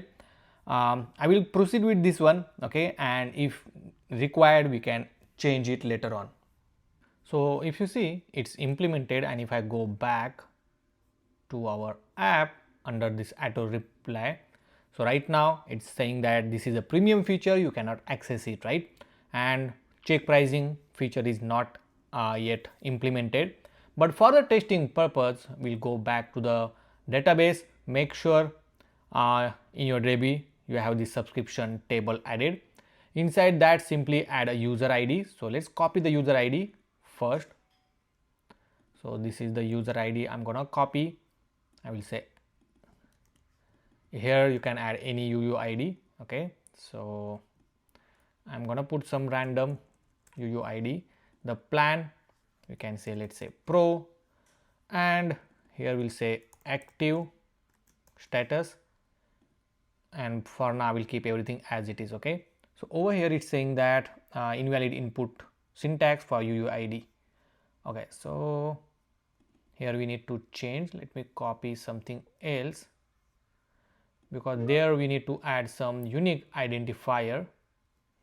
So let me open this subscription in new tab.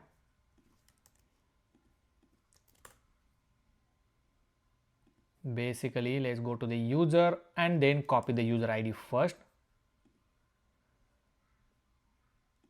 So inside the subscription, add record, let's add a user ID for UUID. Okay, so I will copy the user ID from other table just for the data purpose. Let's add some plan, status as active, and let's try to save it, and if you see, it's get saved. Here I will put the plan as a Pro, okay, because that's what it is mentioned inside the code. It is checking whether user has a Pro plan or not, and based on that it will enable. Now if I refresh it, right now we are getting error, so it look like we don't have updated DB, so we need to push the new schema changes for our inside our database. So let's stop this over here first and then push these changes, and once you push, we'll run the studio and then refresh your app, and now if you see, AI auto reply is now enabled. Now here you can create a different rule. So if I click on create rule, you can select the account, you can add a trigger type, whether it's a keyword match or what, and then you can pass the keyword. Let's say if user type tube guruji, right, or any other keyword, you can add multiple one, then you can add some reply. Here you can say here is link, and then simply you can add any link, let's say tubeguruji.com, and then save this rule. Okay, now on your account, whenever user type tube guruji, it will auto reply it and it will send that detail. You also have option to edit anytime. Okay, it's totally up to you how you want to handle it.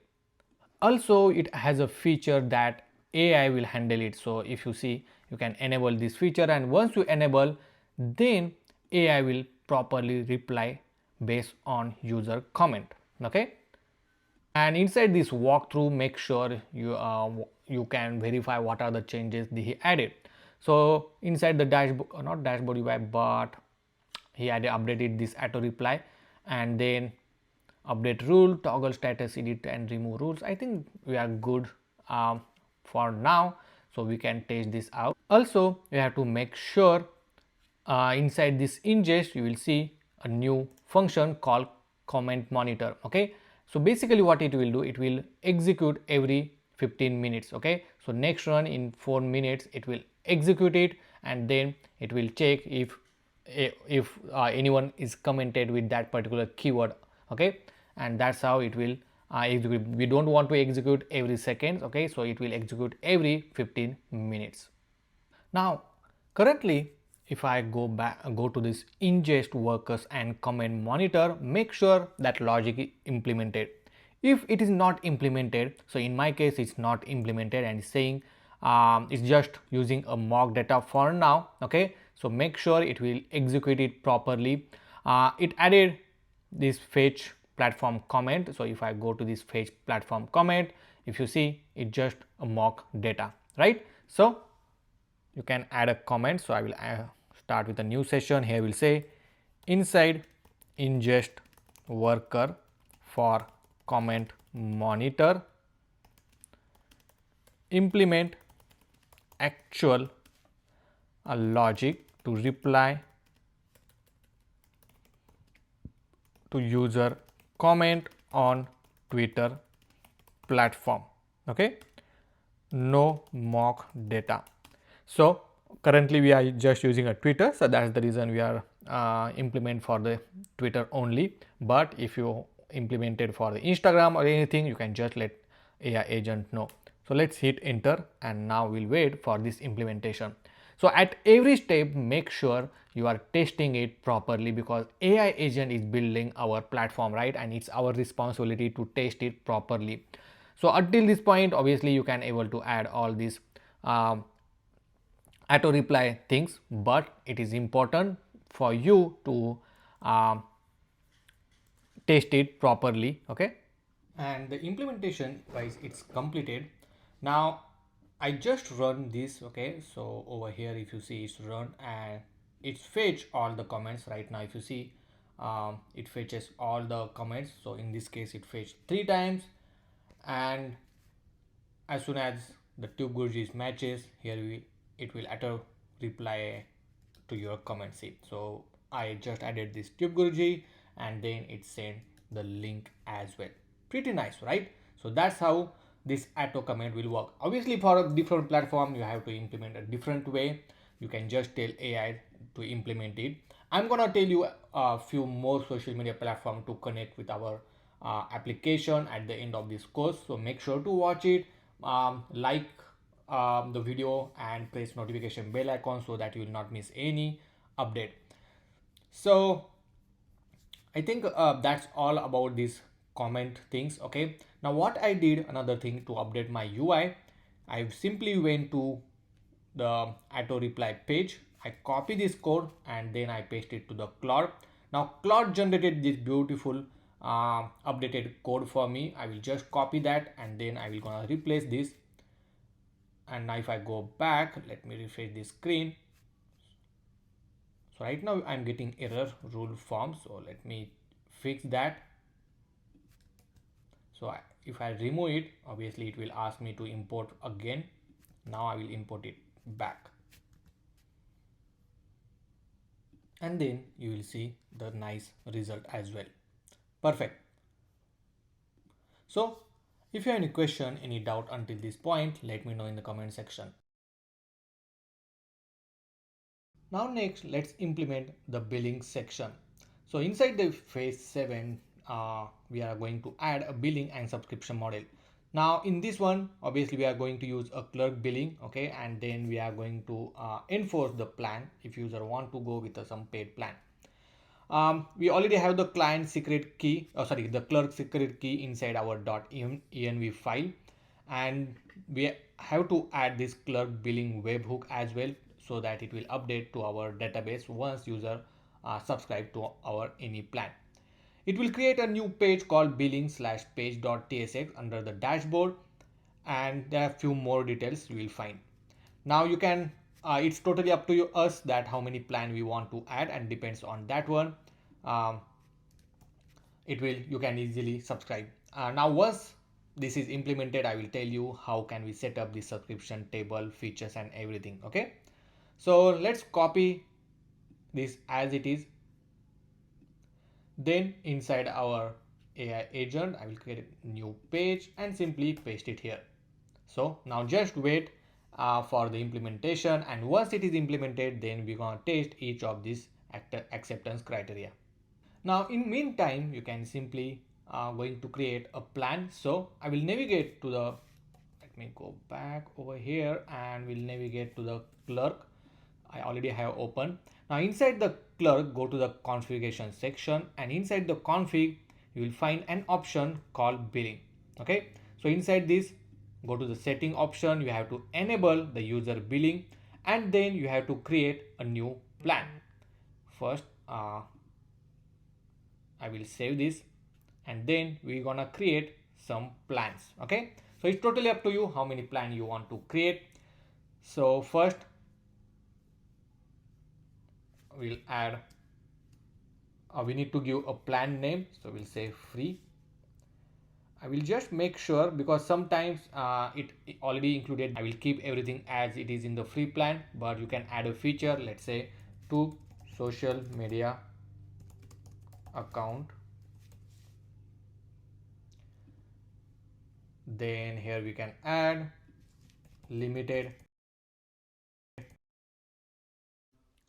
Let's create another plan. I will name it as a pro. You can add a description if you want. You can also provide a free trial, but in this case I'm not going to add a free trial.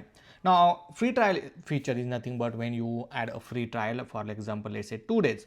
So 2 days user can use it for free, but after that it automatically charged to the user. You don't need to worry about handling all of these things because Clerk billing is already taking care of that. Then you can provide a monthly pricing for it, and then once that is done you can add some features, so whatever the feature you want to add. So over here we'll say connect 5 social media accounts. So this is the one of the feature. Then I will add few more feature, and once you created all of this feature, simply save it. And now I have 2 plans, so I will go to this billing setting, and inside this subscription plan you will see one is a free plan and other is a pro plan. Now inside the setting, once you move to the production you can connect to your Stripe account, but right now I will stay with the Clerk payment gateway because in backend they are already connecting with the Stripe as well. In development obviously you can test this feature, but let's wait for our implementation, and once it is implemented you can go ahead and check this new option on the sidebar called billing, and inside that you will find an option. Obviously the user is on the free plan, so that's why he can just post some limited number of posts, and then he can also connect to the limited accounts as well. Okay, also it make sure that whatever the restriction we applied, it is also applied to the all the functionality. It will not just adding a billing feature, but it also updating and restricting the user from accessing the paid feature. Okay, so for free user, obviously free user have some limitation, paid user can access most of the things. And our walkthrough is also ready, so obviously it made a lot of changes, and inside that we will find all of these feature that is added. So now if I go back to this billing, the pricing table is not showing under the billing section, but you can easily add it. So I will go to this billing route inside the page.tsx, maybe just below this history I'm going to add one component called pricing table, which is directly from the Next.js. And if I add that, let me refresh this screen. So it's not working inside this billing. That's because we need to put it inside the client component. So maybe inside the component folder under the billing we have this upgrade model section, and inside this we have this upgrade now button, and on the click of it, it will open the dialog. And now over here if you see we have this plan section. Obviously on click of upgrade is navigating to that section, and this pricing table is already added by the Clerk component, so you don't need to implement it separately. And once I click on subscribe, it will open the checkout page directly inside your application. Right now I can pay with the test card, but you can in production you can enter the card details and then it will start subscribing to the platform. Over here if you see, we are on the free plan, but once we active, let's test this out. So we'll say pay with the test card, and once you make a payment you will see it switch to the pro plan. Perfect. You can even manage this from your profile section. If so over here at the bottom we have option called manage account. Inside the billing you will see your current billing cycle, the statement and payment. So everything is added inside the Clerk component and you don't need to manage it separately, or you don't need to implement separately. Okay, so because payment is a very important part of any application which is handled by this Clerk component. Now another important thing, even though if you move to this pro plan, see we still have the current plan showing as a free. That's because inside the Clerk we need to enable the webhook for the subscription. We already added the webhook, so under the developer we have the webhook.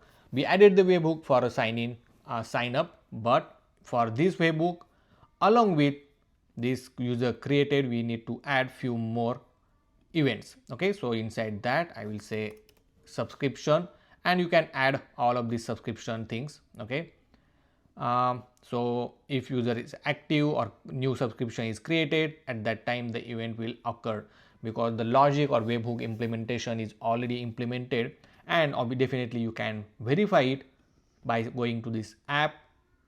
Inside that go to this API, go to the webhook, and inside the route you will see we have the subscription as well. Okay, so over here if subscription is created or event type is subscription updated, then this particular logic will execute.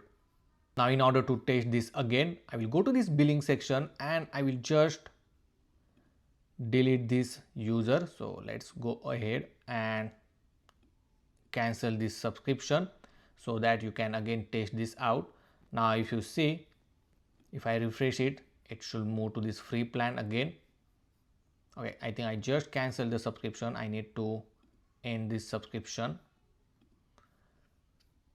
and once you end this subscription, currently if you see it's showing free as an active one, but now if I subscribe again and click continue and refresh it, it look like it's still showing free plan, but you can verify by going to this configuration, go to the API key, or not API key, inside the developer go to the webhook, and inside the webhook make sure the domain is correct, and you can even see the logs. So right now the event item active updated is triggered. So that's where let me go inside. So right now if you see the user subscription update is failed somehow for some reason. So maybe what we can do, we can check the console and we'll see why it actually failed. So it look like our database column something is missing which is related to a database. So maybe we can update our DB by using this npx result kit push command, and it's saying the it did not detect any changes, but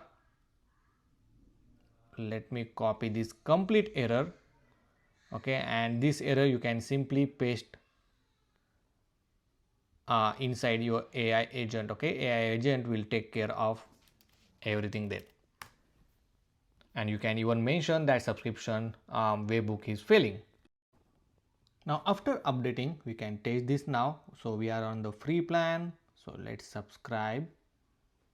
So I will pay the amount, and once you make the payment I will go back to this Clerk dashboard and I will check that the webhook is successfully executed or not. And if you see the subscription is executed, it's showing succeed.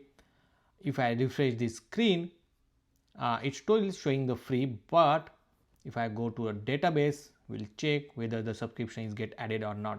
So right now if you see the subscription get added, but it's showing it as a free plan, and we need to it's supposed to update to a paid plan.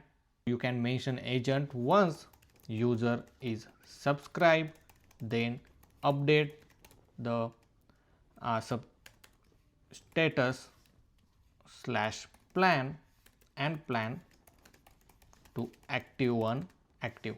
So over here we need to provide a plan name. Okay, so if you see it's updated, it took some time, but basically it's updated. That's weird. So if I refresh it, it's still showing free, but let me try this out. There is something going on in the background, that's pretty weird.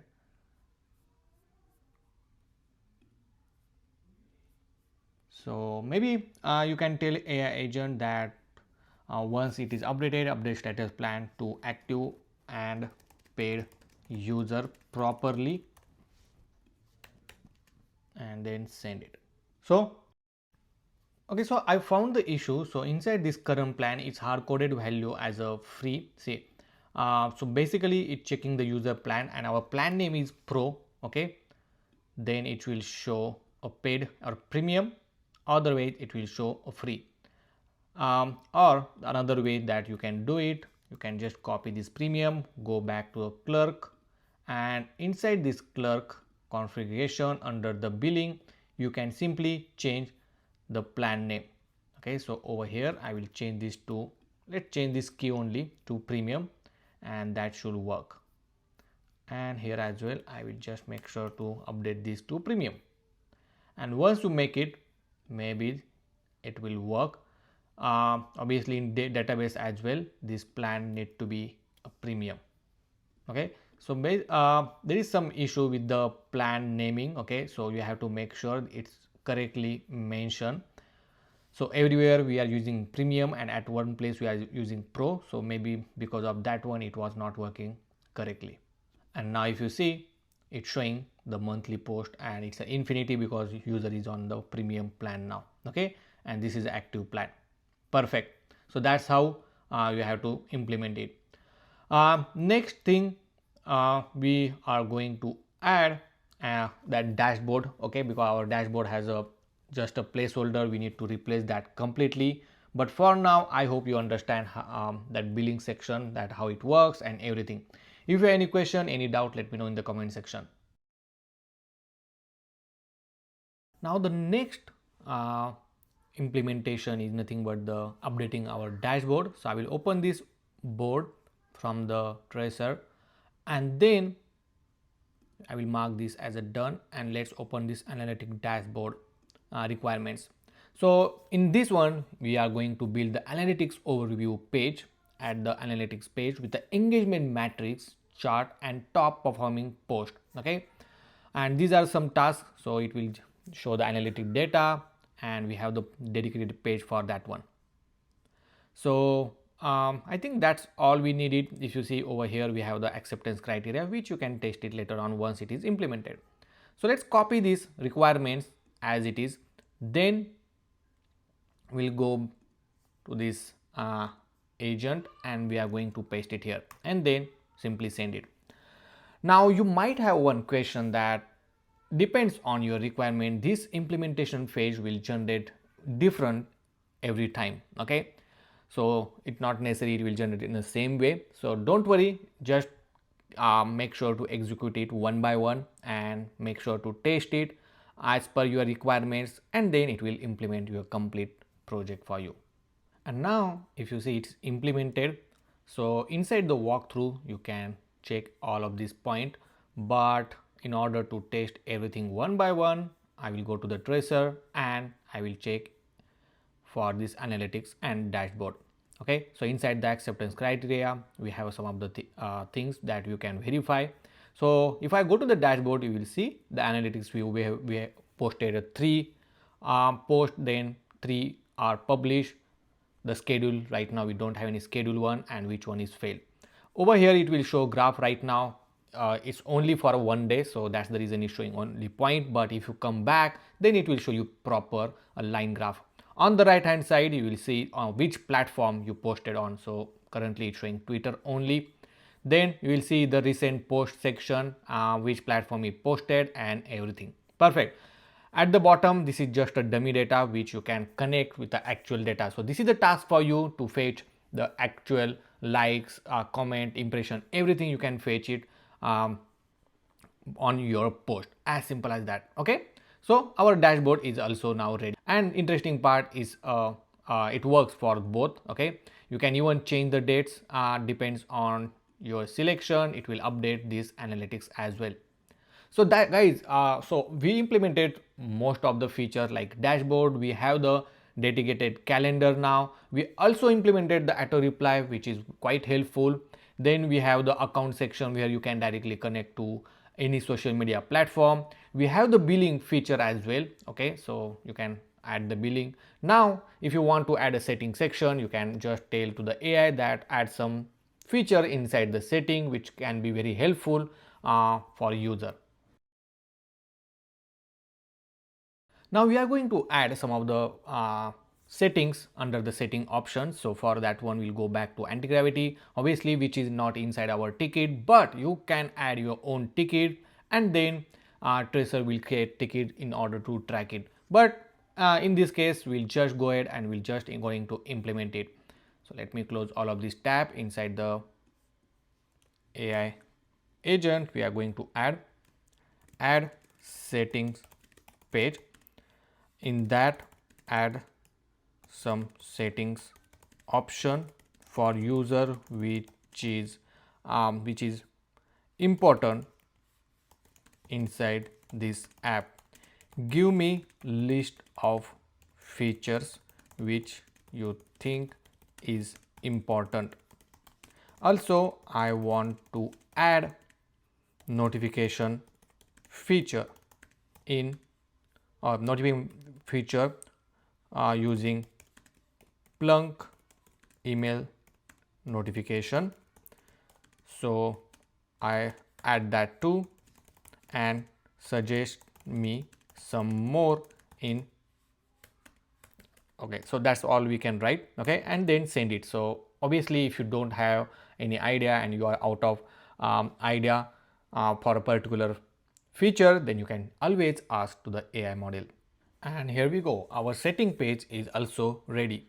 So whatever we added, everything is implemented, and inside that it uses a Clerk profile component for the profile section. For the notification you have option to enable a certain notification as well.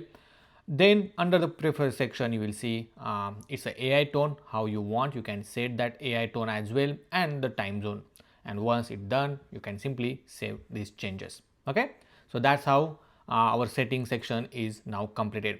For the email notification I'm using a Splunk email, so you can simply go to the Splunk dashboard. I already log in, I'm not sure, but you can go to this app.usesplunk.com and simply sign in. From there you will get a secret key. Make sure to use that secret key. So inside .env you have to add this Splunk API key. So if I go to this dashboard, so let's go to this new platform. They recently moved to the new platform. So from there copy this secret key and then paste it here and save it. Once you save, then you can send the notification as well. You can simply tell to the AI agent to implement the notification section. Currently it's just a placeholder, but you can add that with a working logic. So we pretty much finished developing our application. So let's walk through each of the functionality before implementing the further features in this app.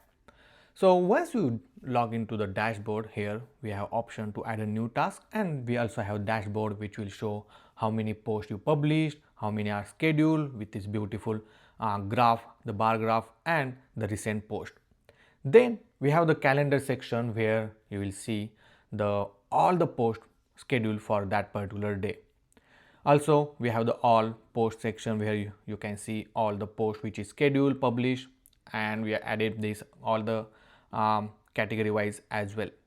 Next, we have auto reply, which will help us to reply to any comment based on the keywords or even based on the auto comment using an AI model. Then we have account section where you can connect to social media accounts. Now I'm going to tell you few more way to connect at this account. Like let's say if you want to connect YouTube or TikTok, I'm going to show you how to do that. Then we have billing section where you can add a billing and subscription pricing model using a Clerk billing, and you can manage all the features and restrict the feature for the free users. Then we have setting tab to manage some of the preferences, notifications directly from the setting tab. We also learned that once the design is implemented, how you can improve your UI UX with the help of Claude. Obviously there are multiple ways, but you can just copy paste it to the Claude and Claude will automatically update your design. Also, the most important feature, which is add new post, where you can select the platform and then simply add your own post. You can even generate with an AI. We also learned how we can upload the image and how we can transform that image using AI ImageKit. And you can even schedule the post at any time you want. Obviously, everything is handling on the ingest side. Obviously, this is a different thing, but ingest will automatically handle all your requests. Okay. So all of this functionality we added in step-by-step way, and Traycer is helpful at each step because he divided our complete project into a smart tickets which can easily implementable. So now, obviously, we already connected the Twitter and I already show you how to connect with the Twitter social platform, but you can connect whichever platform you want. And in the next chapter, I'm going to show you few more social media accounts connection, how to implement it. But if you want to know each of the platform which you see on the screen and you want to learn how to connect it, please comment down in the comment section, guys. Okay, if you comment it and if you give me 1000 like for this video, then only I will make a video for all the social media connection.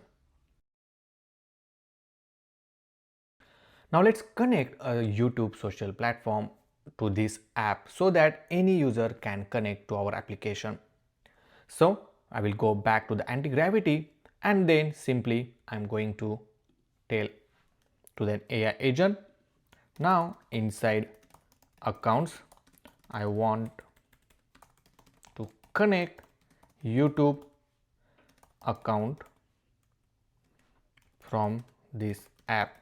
So add implementation or add logic to connect YouTube account. Also make sure not to implement mock or placeholder. Use actual API auth call.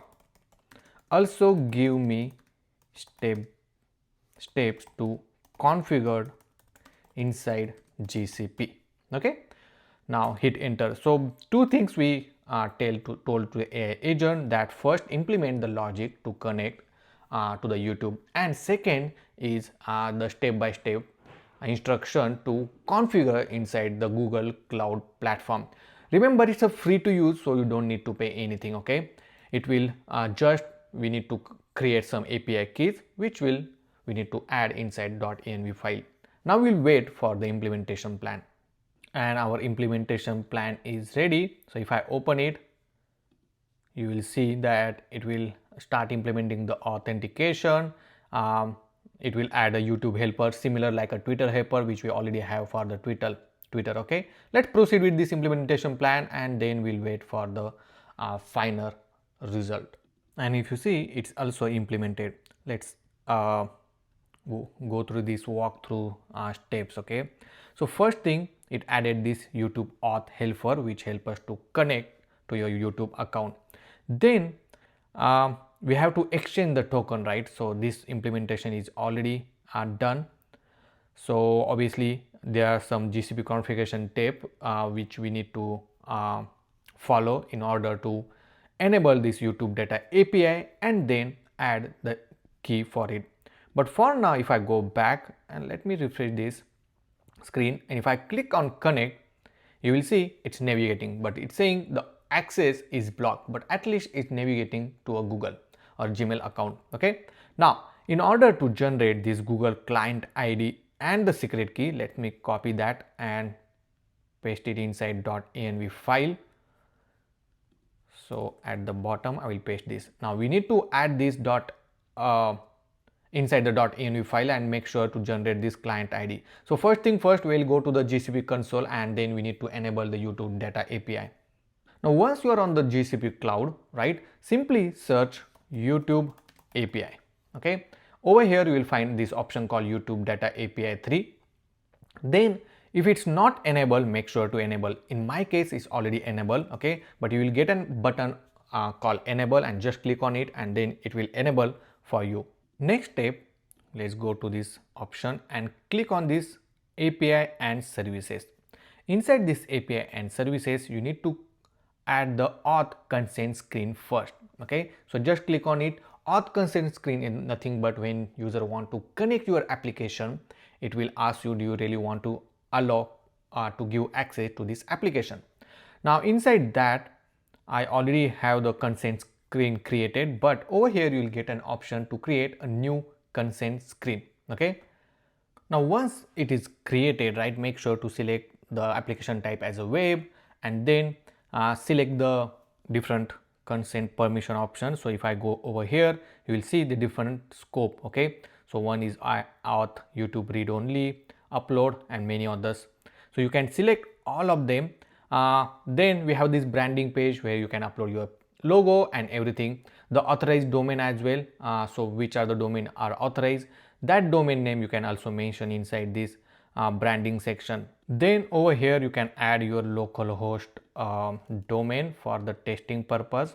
So I will add this domain, and I don't think so this domain is valid, so let me remove that and let keep like this for now. If needed we can add it later on. After that, under the audience, you need to add a test user. Now I already added some test user. You just need to click add test user and add the Gmail ID where you want to test. Okay, so obviously you can add a Gmail which has the YouTube account connected so that you can test it very easily. After this, we need to create a new auth client ID. So click on create client and inside this you need to add a web application, give the application name. So we'll say social copilot, then authorize JavaScript origin, right? So over here either I don't know whether localhost will work or not, so localhost is working, and authorize redirect URL will be localhost 3000, and inside our walkthrough as well it already mentioned, so I will copy this authorize redirect URL as well as it is. Okay, but later on once you move this to a production, make sure to add your actual domain and then simply click create. Once you create, you will get a client ID and client secret key. So I will just paste that inside this client ID and client secret key. Now remember one thing, once you copy this secret key and paste it, and once you close this window, it will not visible the client secret key. Okay, you have to make sure you will copy that very first time. Sometimes it just not show. Okay, then after that you will see a data access option where you can add a different scope. So for example, if I go to this add scope and just search YouTube, over here you will find a different YouTube option. Now as per the AI agent recommendation, it's saying that okay, let's add a read only, upload and profile. So we have this auth read only, then we have the upload, and we need to add this user info profile. So I will just search this. I don't know which is there, or yeah, it's there, so I will add that one as well. But for comment and all, the recommendation is to use this one. Okay, so I will add this one as well and then click update. So over here if you see, all the scope is now added. So these are some sensitive scope. Obviously for this scope, the sensitive scope, you need to get the permission. if you want to publish this app. Okay, I think that's all, and then simply click save. Once you save, we'll go to the verification center where you can start the verification of your application once you want to deploy this app. Right now obviously we are in the testing mode, so you don't need to worry about that. And then I think that's all we need. So let's go back and make sure you finish all of these steps. Now once it is implemented, we can test it out.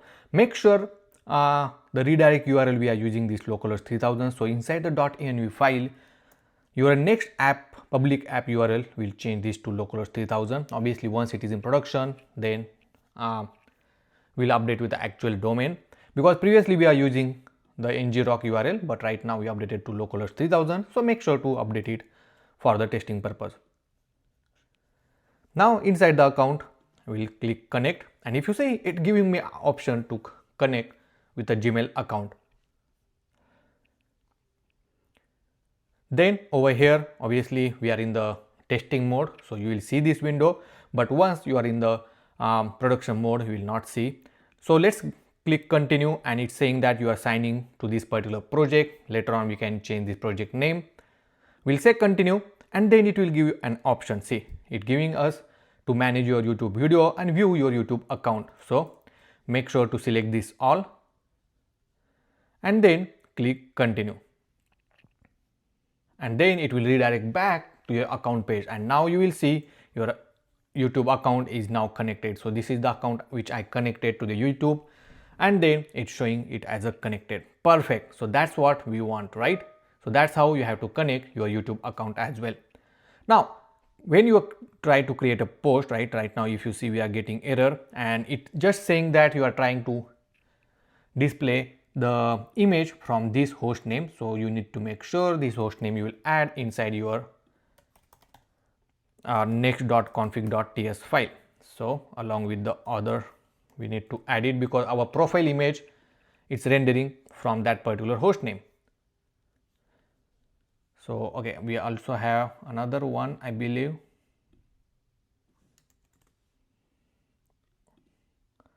Okay, so added some extra line, so maybe that's the reason it's showing same error. And now if you see, we have the YouTube and we have a money based option. Obviously this is for the YouTube, and here you will see on the right hand side the preview, and then you can type it. Perfect, right? So that's how you have to show. If you select both, then you will see both the post preview at the same time. Okay, obviously this is the YouTube view, this is the Twitter view, and then you can simply schedule it. On the bottom side you will see an option as well. Pretty nice, right? So that's how guys we have to connect your YouTube account. All other things you need to make sure to update it. For example, once you schedule this post, you have to make sure the schedule logic for the YouTube also work. Okay, right now we are just implemented to connect the YouTube platform, but we did not have implementation for the YouTube. So let's go ahead and quickly add it. So over here, so if I go back to the ingest, or let's go to the ingest function. Inside this ingest function, we'll say in ingest function implement logic to schedule YouTube post / video. Okay, so basically user can even upload a YouTube or video as well, but even you can restrict that, you can just upload the post as well. Okay, it's totally up to you. YouTube post / video, and make sure not to add just mock data, make sure to implement actual logic. Also the auto reply should work, right? So also add comment, so that comment will be inside, I think, comment monitor, maybe this one is the one. Also add auto comment feature for YouTube. So make sure to add that too, along with other social platform and then hit enter. So these two things very important, and that's what we added.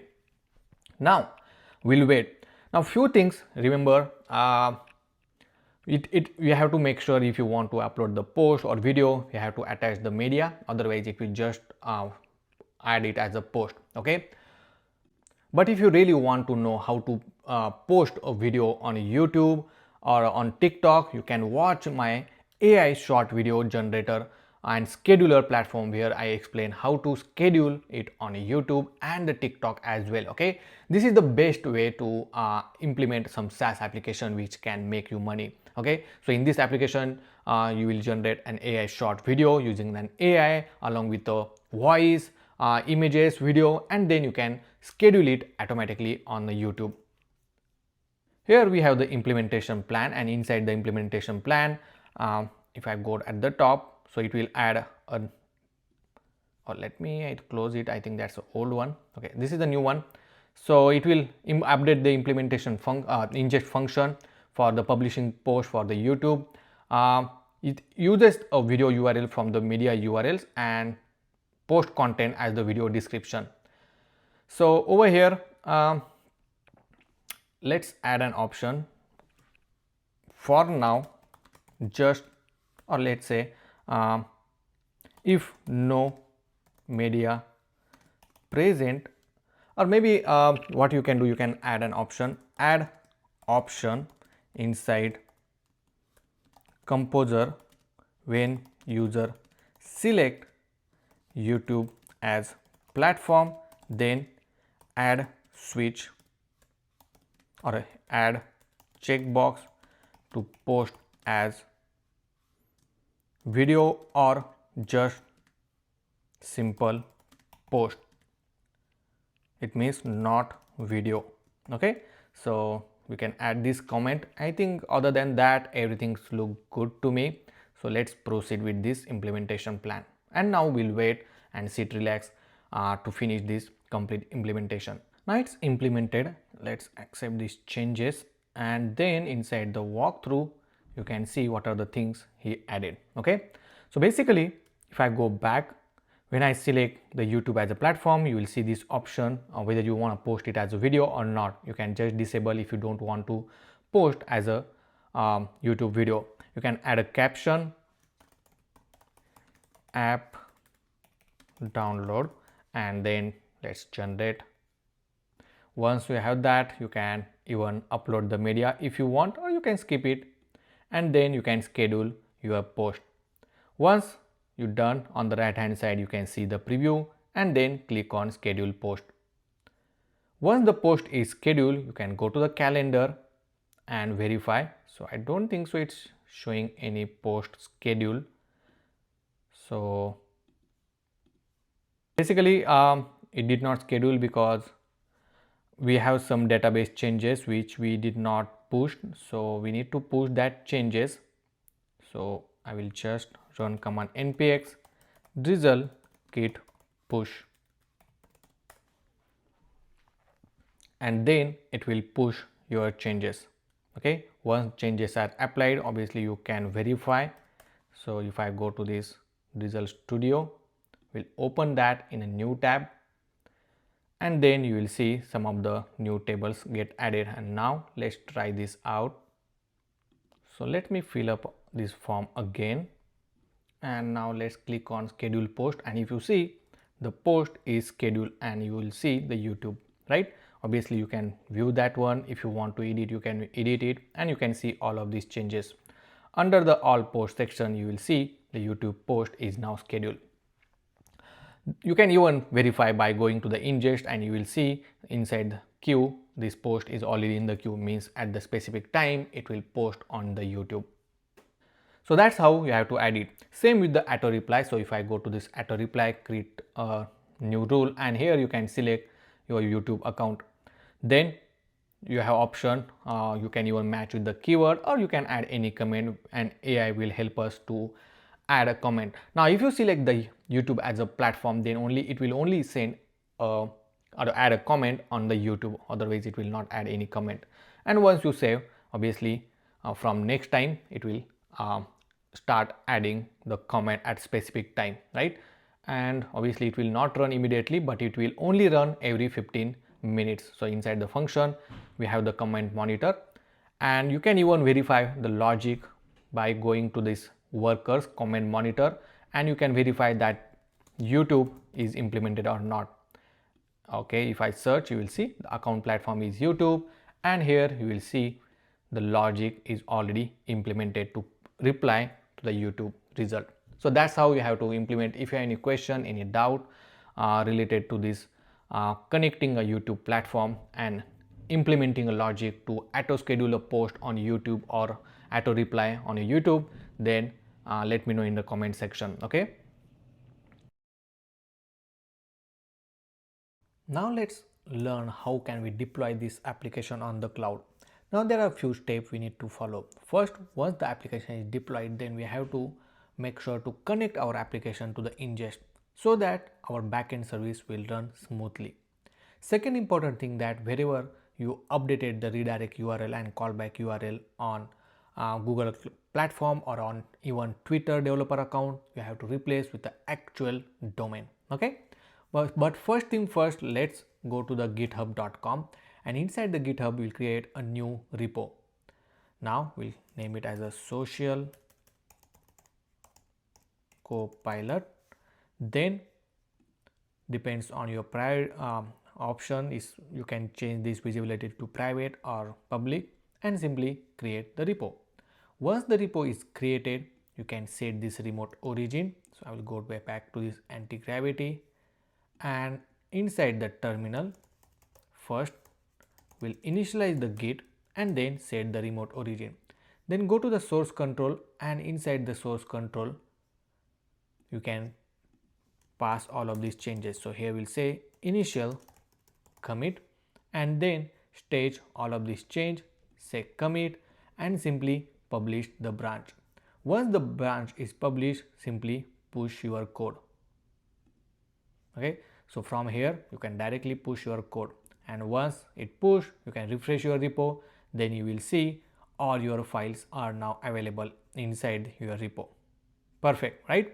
Now the second important thing, let's go to the Vercel where you want to deploy your application for a free. If you don't have an account, make sure to create a new account and then click on add new project. Inside that, make sure to connect your GitHub repo if it's not connected already. As soon as you click connected to your repo, you will see your project. If it's not there, make sure to search it. Otherwise, simply click import. Then we'll keep everything as it is, as this Vercel automatically detect that it's a Next.js application. But inside the environment variable, we have to add our own environment variable. So I will copy everything as it is, and then we're gonna paste it. Perfect. So, and then at the end it deploy. Now one more important thing before deployment, it always very important to build your application locally. So in order to build your application, simply type npm run build command, and then it will start building your application. If there is any error, anything, make sure to fix it before deploying your application. Otherwise, while deploying, you will get an error, and then you have to again fix it and push that change. So right now in this case, see, we got an error, right? So you can just copy this error and you can tell to the AI agent. Now obviously if it makes make any changes, make sure to push it, and then you can start deployment. Okay, as simple as that.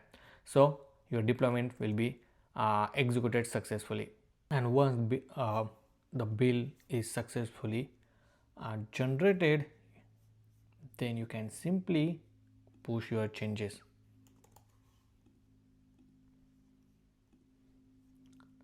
And after that, you can just verify by going to the GitHub that new changes will be there. See, just now we push it, right? And inside the deployment, you don't need to do anything, simply click deploy, and then it will deploy with all new changes. Now just wait for your deployment to finish. And if you see, our project is now ready, and if I open it, you will see our home screen. Obviously you can even sign into your account, and our database is already on the cloud, so you don't need to set up anything on our app. So you can simply go back to the dashboard and then you will see all your details. Perfect, right? But still the ingest is not yet integrated. So in order to set up the ingest, simply go to the ingest dev server. So I will go to this ingest, and if you don't have an account, make sure to create a new account. Once you jump onto the ingest, you can simply click on this sync new app button, okay, because first we have to sync our application. You can sync as many apps you want. Here you have option, either you can sync manually or you can sync with the Vercel. So let's click on that and then go to the Vercel configuration. Search your application name. So in our case, this is our app. Currently it is disabled. So click on configure and then just enable this project status. Okay, over here you have to give a provide a path information. So whatever the domain we have, so in this case let's try to update our domain by going to the setting and then click on domain. So I don't think so they added over here. So domain has a new section. Here I'm gonna edit this domain, so we'll say socialcopilot.vercel. If it's not there, then we have to update with some other.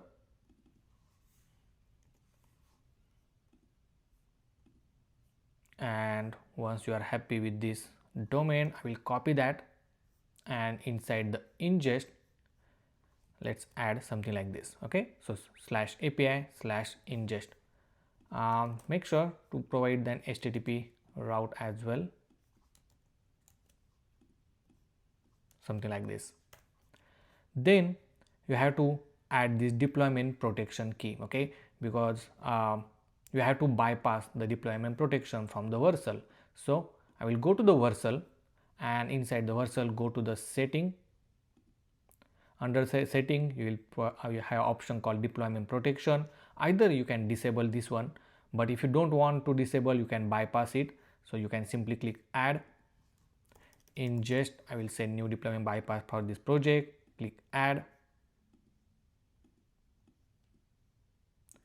ingest dev deployments. Will say you can name anything you want. Okay. Oh, so I think we don't need to add. You can just click on add, it automatically add it for you okay, you don't need to enter your own. So simply copy that and then go to the ingest, add this protection key and then save the configuration. Once the configuration save, your application will enable. So let's go back to Vercel. Over here search with your name. Obviously it will take some time. Currently if you see it's saying enable. Now go to the integration and then it should display over here. Currently if you see, your application name is not displaying, right?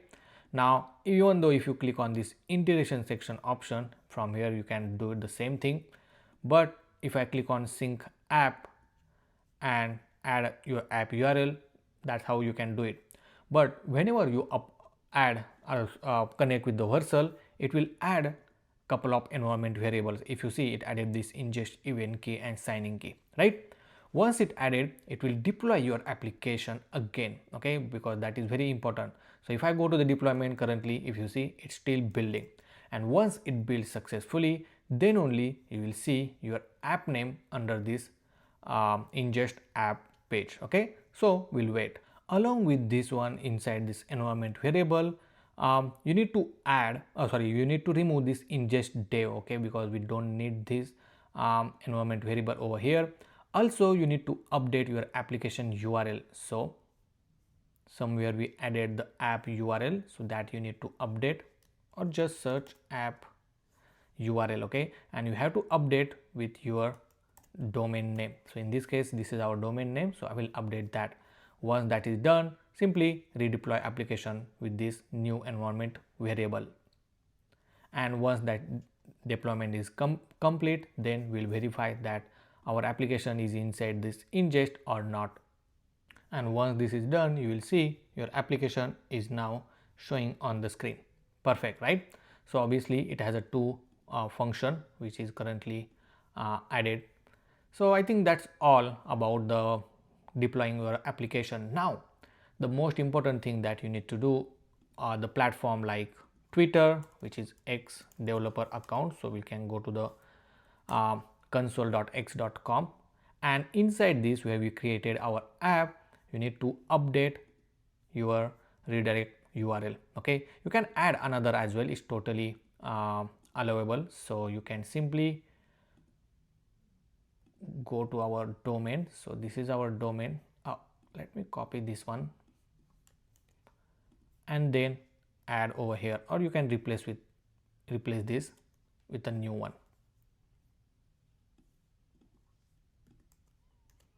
something like this. Okay, and then at the end simply save it. So over here I thought it might be a space. Oh, let's remove the existing one and then save it. Okay, now once you save, obviously you can even now connect to your Twitter account. Okay, so that's how easy it is. Currently it's already connected, but if you disconnect it and try to connect it, it will allow you to connect. Just give some time, because once you update it inside the console, it will take some time. And make sure you are updating in correct project. I think I updated in incorrect projects, so let me update quickly over here as well.